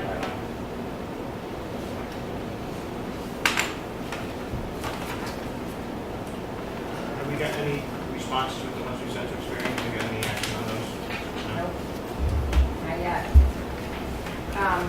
So I just wanted to put you on notice that I'm working on a cash receipts policy. We recently had, we've had some issues. We had a we had a check written on a foreign bank, I believe it was the UK, and we couldn't accept it, our kiosk would not accept it, and couldn't translate it into exchange rates, and we can't pay for that because that would be money off the taxes. So part of the cash receipts policy is not going to be accepting foreign checks. We recently got a cat litter bucket full of taxes. I believe it was in excess of $400 paid in rolled coins. We got it at 4 o'clock or 3 o'clock in the afternoon. The bank, we closed at 4 o'clock. By the time we walked over there with it, the bank counted the rolled quarters and they were $2.75 short. They didn't count the rest of the change. They have no mechanism for unrolling change. So the tax collector and I spoke about that, and we checked with other towns, and most other towns do not take rolled coin. So I'm writing a policy that we won't accept rolled coin, and you'll only accept loose coin in an amount of $10 for each a maximum of $10 for each transaction, so that way we would have time to count it. There's a few other things, just about once we have received a second NSF check return from the same person, we won't accept NSF. We won't accept personal or business checks from them any longer. They would have to pay in cash, bank check or money order, because we have a few repeat offenders. So I was hoping to have that for you tonight, but I'll have a draft for you for the next meeting. I wanted to give you an update on the status of the L-chip grant for the windows. As you guys know, before I came, you did about half of the windows and had a Moose grant plate for those windows, and there's about half of them left. You got a L-chip grant for $48,000, $24,000 match from the town, $24,000 from the grant. Nobody bid when I put it out in February, and so L-chip suggested I go to the people that did the windows the last time. They called me yesterday. The price to do all the remaining windows is $92,000. So when I did the RFP for the windows grant, I did 27 of the windows, and then I did 2 add alternates, a 10 window and I think 3 window that are vinyl replacements. So they're going to carve those out and see if we have enough money to do just the base bid. And if we don't, I'm going to treat it kind of like when you go to the grocery store and you only have $10 on it and you put too many things on the conveyor. I'm just going to keep pulling windows out until we have $48,000 and get that many done. So we have our original grant is only $48,000. Well, that's left off of the original grant. That's our second. So we did about half the windows with a Moose Plate grant. What is left is the other half of the windows. Teresa got a grant for, she got, well, it's 23,400 for the L-chip grant, and then our match is 23,400, so we have like 46 or 48,000 altogether, and the whole thing came back at 92. It's a lot. Yeah, there was some issues with like some of the windows, like this window would be considered like 4 windows because it has 3 panels and then the top. And so there were some of those. The original bid called for 2 vinyl replacement windows, and we found a 3rd one that they didn't realize was actually vinyl, which is taking it out and templating it and doing a full custom window. So those are more than anticipated. So, and then they're upstairs. A lot of those are blocked out from the outside. They were sheetrocked over. So you're going to have to go up with a lift and take them out, and then just do this side of them, but you're going to have to see the other side too. So it's pretty labor intensive from,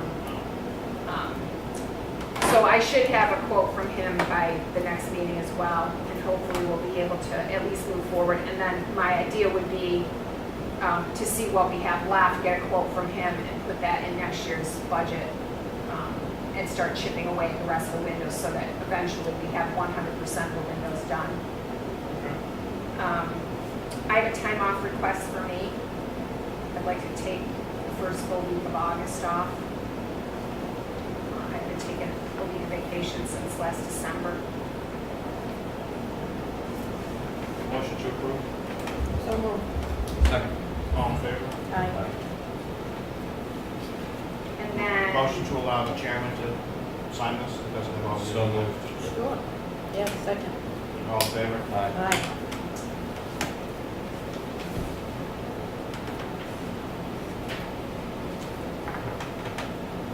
so we have an email notification that the Greater Wakefield Resource Center is going to be holding a memorial service on August 18th that will include beer and wine.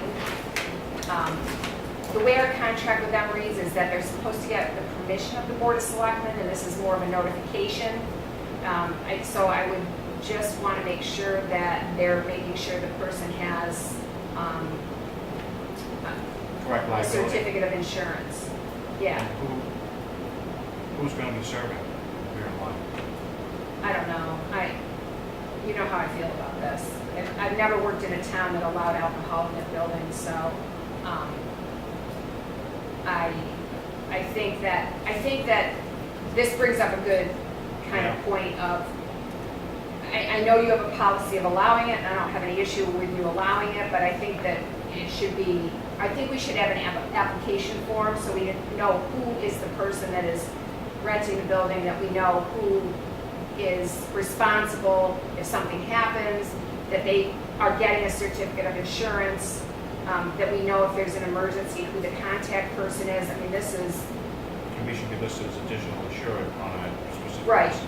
Yeah, right. Specific Because, policy. yeah, because you can get that even on your homeowner's insurance, just name an additional insured, and they don't even always charge you for that. I anticipate that they might if you're serving alcohol. It's a special liability waiver. But I would just say that this probably isn't enough. It makes me a little nervous. They should be requesting that to be allowed, not a notice that they're going to do it. Yeah, that's what our contract says, is that you have to, they have to request it, and you have to approve it This is, as the owners of the building. okay, so they need to send in a formal request to allow it on the 18th with the proper documentation. And what additional information would you like? Because, like I said, we don't have a policy. I mean, our policy is you have to have a certificate of insurance to use a town building, and that's pretty much what we've gone by and all we've gone by. But I think we should promulgate a policy, and I think we should promulgate an application form so that everybody who wants to use a town building uses the same thing, and we get uniform information. Because it's not just the Greater Wakefield Resource Center. Exactly. We own the East Wakefield School, we own the Spitty Meeting House, we own, somebody might want to use this room. Should be an application. I think we should have an application so that we're getting the same, asking for the same information and getting the same information from anybody. And And then we also need to come up with a beer and wine policy. We're not gonna allow beer and wine in other buildings, we can't allow it in one, but not allow it in the others. Or we just don't have it, so because the liability. I think you can promulgate any policy you want. I mean, I think if there's certain buildings that are conducive to it, then you allow it in those buildings, and if there's other buildings you don't think are conducive to it, or you don't want it on the town beach or in the town parks, and then that's your policy. But I think it needs to be reduced to writing so it's the same for everybody, and everybody knows what it is, and I can pass it out and say, this is the board's policy. And this is the application, and then we know, again, if I got a call at home on the 18th and they said, you know, somebody's at the Greater Wakefield Resource Center and there's been some kind of incident, I don't even know who to call because this isn't a lot of information, so. We need more. I think we really probably should work on an application. I don't know if I'll get it done for this, but certainly we should know who's responsible, who the emergency contact is, and then get a copy of their certificate of insurance at a minimum. Yeah, and if there's gonna be people that are serving, they also need to have workers' compensation. And if it's just gonna be brought in and consumed, that's a different animal. But if there's gonna be a bartender or somebody actually serving this, the town needs to be worked on.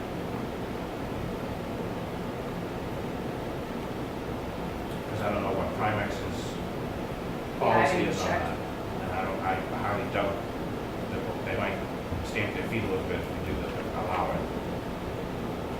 I've never worked for a town that allowed alcohol in their building, so it's all new to me. I need to sit down with Primex.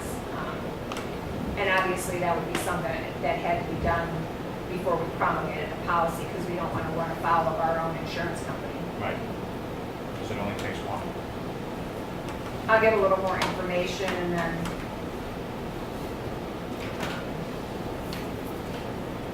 that's all I get.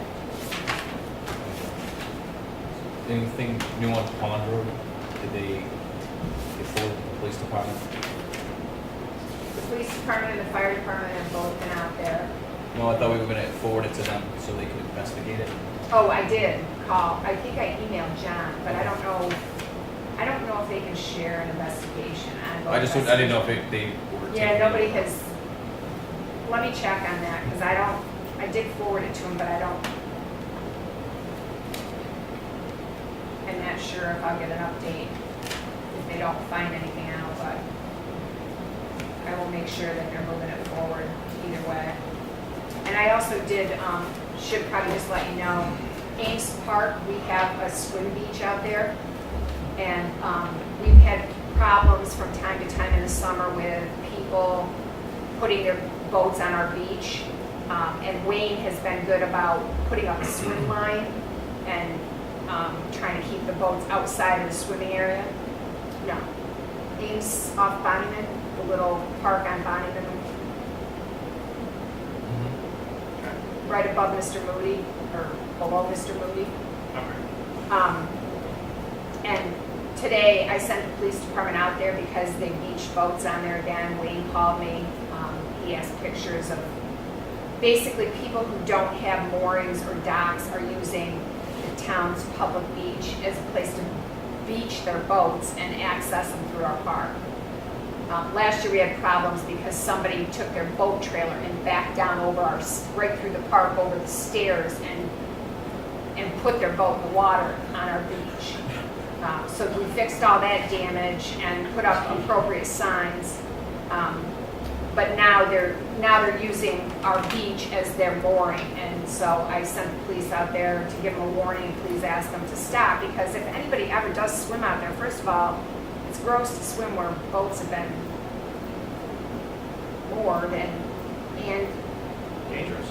very dangerous, because eventually the boat could come in there and not realize, oh, they're swimming now. Yeah. You know, and last year they stole our rope and took the buoys down, and so it's an ongoing issue, and I've asked the police department to keep an eye on it for safety purposes. Perfect. I think we have a direction. If they can't park a car on Burroughs during certain times in certain places, they should be able to park their boats on our beach. Go get them. I'll go. It's good for the goose, it's good for the gander. Right there with you, sister. I'd like to see it be a little easier for all of us, but I didn't understand. We have limits in What's the saying, Jerry? It has to get hard before it gets easier. Yes, it does, yeah. Or no good deed goes unpunished. There you go. That's it. I'm glad I came down here tonight. I mean, I learned so much. Well, thanks, Jerry. I mean, the bridge, I think that bridge presentation was great. I mean, to take the whole, take an overview of all of them together, that was great. And it's nice that you have knowledge of that to take it back to the budget committee. Well, you know, that's why I'm here. Just like a sponge. Tax collectors, collection summary, June 2018, 2017. We have 1 year's of summaries. Yeah, there's last year against this year's. It's kind of interesting to see that how things are tracking. More collections or Yeah. taxing people more? If you look at, I have mine here somewhere. So if you look at, the first one's 18. So if you look at gross receipts this month, it's at 4,348,000. Last year for the same time, it was at 4,124,000. So we're about $220,000 ahead.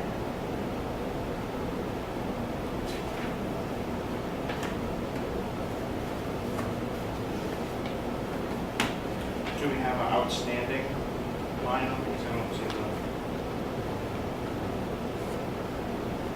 what's owed or what could be incoming or in transit or unprocessed or? I don't think this report shows that. But if you need that information, I'm sure she'd be willing to provide it. Just wondering if it's, I mean, the number is impressive year over year, but what is out, what would be outstanding would be, what would be concerning to us for cash flow.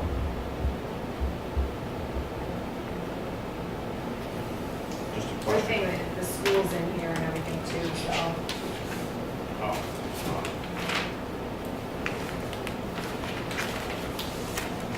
alright.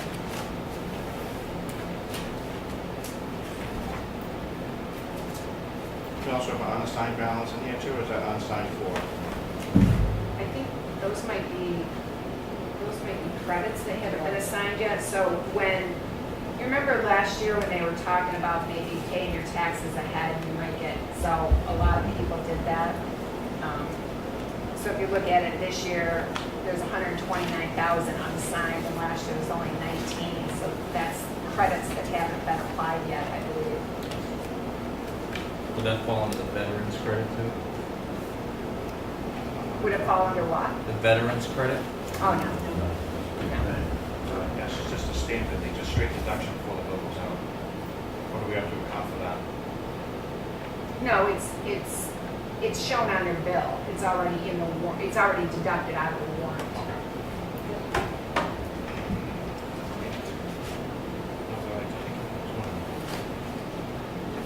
Building permit releases. Three.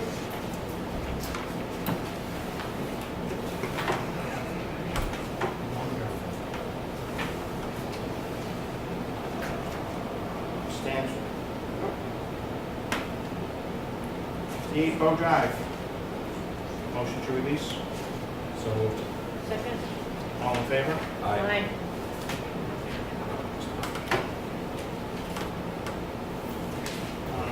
Raven Court. Motion to accept. Motion, sorry, excuse me. Motion to release. So moved. Second. All in favor? Aye.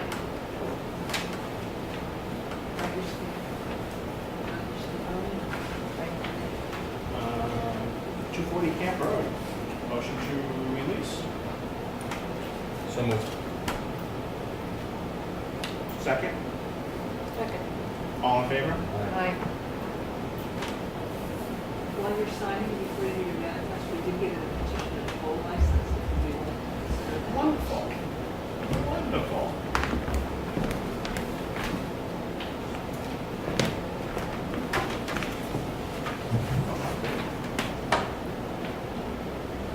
Elena does your permits for your poles. For your sign, for your flags.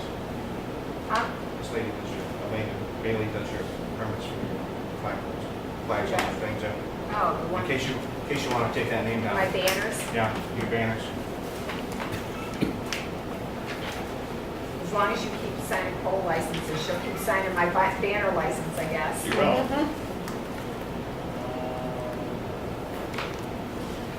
Is this our new form? Yes.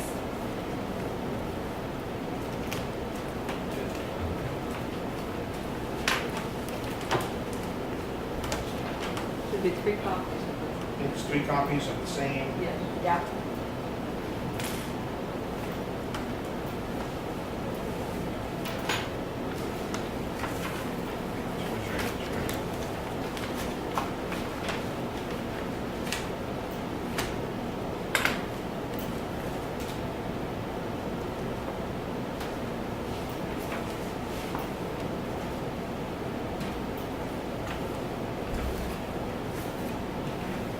It looks like it's up on Meadow Street somewhere. So, I'm sorry, it's a corner of.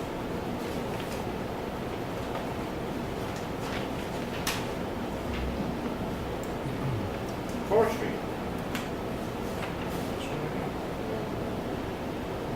Great, motion to approve? Second. All in favor? Should I use my stamp for that? Take it. Yeah, I don't think I got copy of the registry. Yeah, we keep one and then 2 go back to Two go them. back. Yeah, she's really nice to deal with.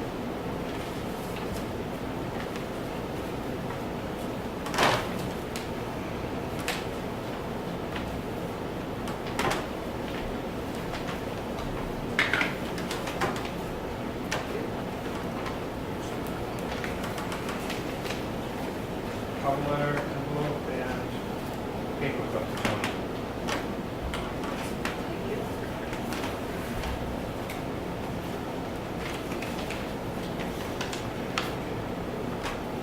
Payment manifest.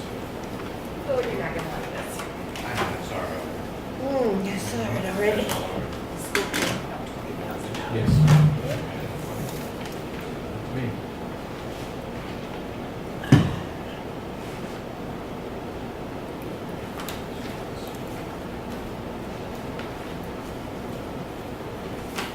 Payroll warrant 16, $1,566.40.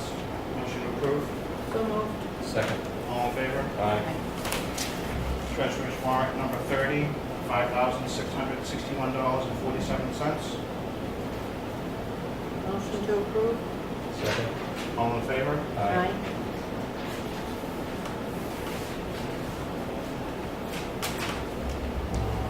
Treasurer's warrant 31, $8,500. Motion to approve. Second. All in favor? Aye.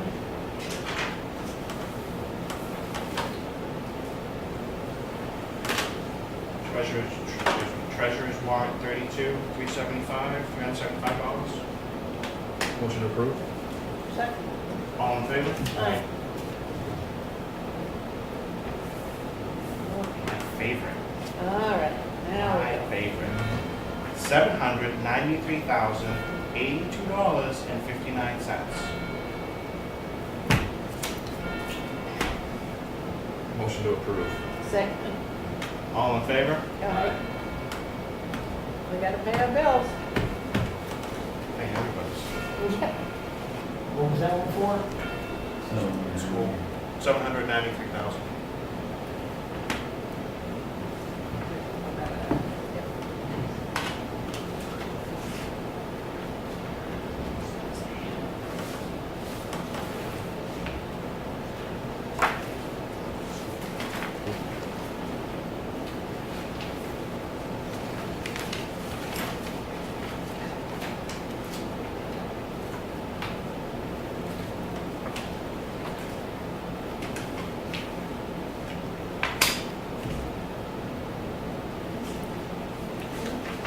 Board minutes.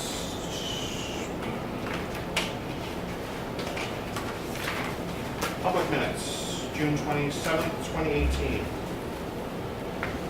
Any changes or anything? Look pretty good.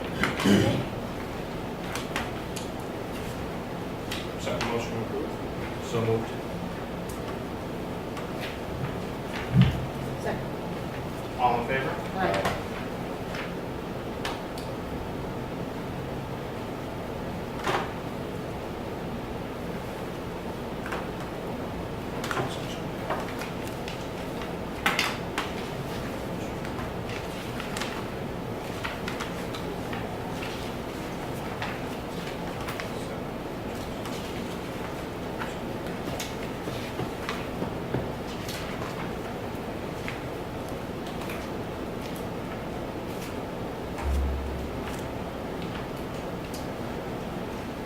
Motion to approve non-public session 1, 2, 3, 4, 5, 7, 8, 9, and 9A.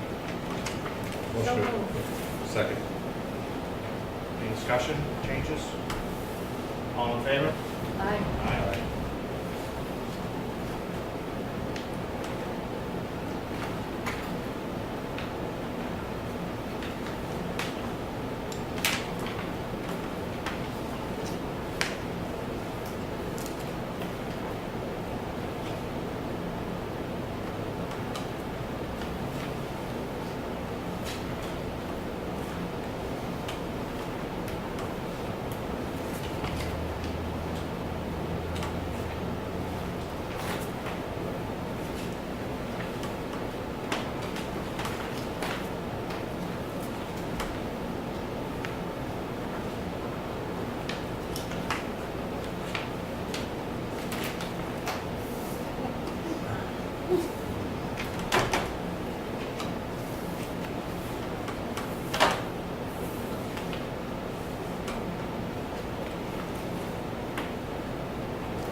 Selectmen's work session. I've got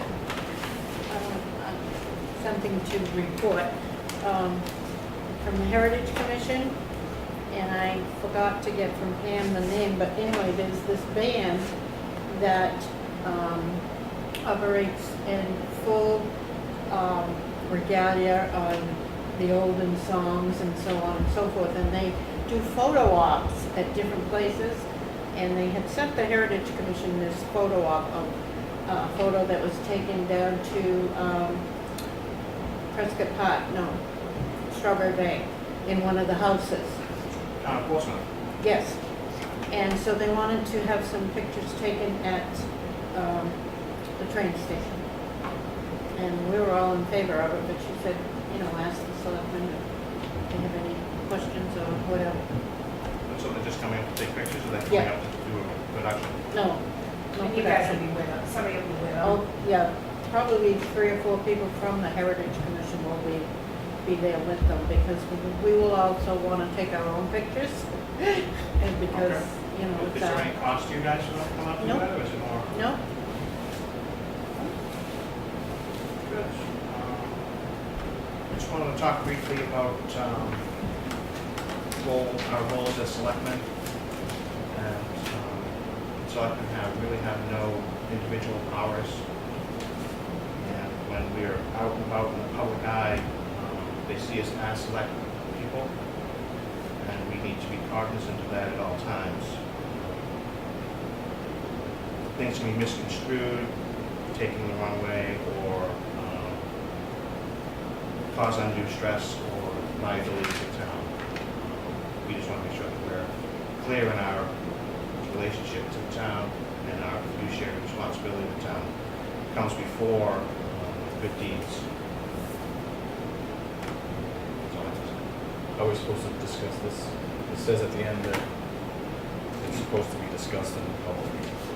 That was my discussion. If you want to single out I wasn't going to Oh, single I didn't know out. if it had to be.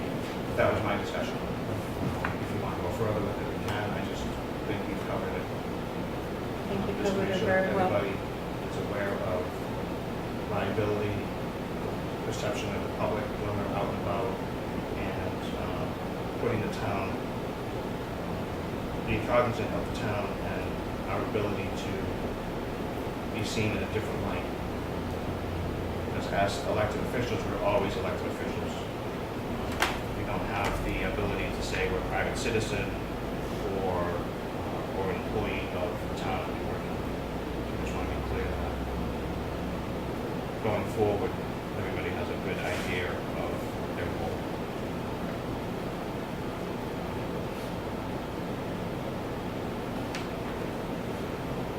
Okay.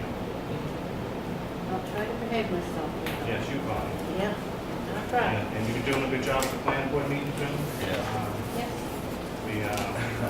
We definitely have to have some strong people on that board. Definitely. Anything else? Oh, the CIP committee, Oh, yeah. you want, CIP committee is meeting, has having their first kickoff meeting at 6 PM, immediately preceding the next planning board meeting, which is next Thursday, the 19th. And we will lay our concerns to them about having an updated plan and our view for the future with the bridges and other related projects that we're looking into. And also looking into why certain things may or may not have gotten on the last one. That, and to look into also if there are funds that are not being used or have gone past their usefulness, that we look into ending those funds. So a lot of people in there with a lot of knowledge and experience, and Who's on? Denny, Howie, Priscilla, Ralph. Howie can't make it to the meeting next week, and neither can Nancy Spencer Smith. Yeah, Nancy Spencer. But Howie is going to participate, he just is going to be in Seattle next week. A lot of knowledge on there. His, So- his and Danny and Yes. everybody, their knowledge is second to none. Right. And Doug Stewart and Dick DeRoche are Good. Bob. Two other good candidates. Mm-hmm. If you need my help, you're on here. If you need help, Right. you should. Awesome. Connie, your favorite motion? Well, I make a motion, we adjourn. Second. All in favor? Aye. Thank you, everyone.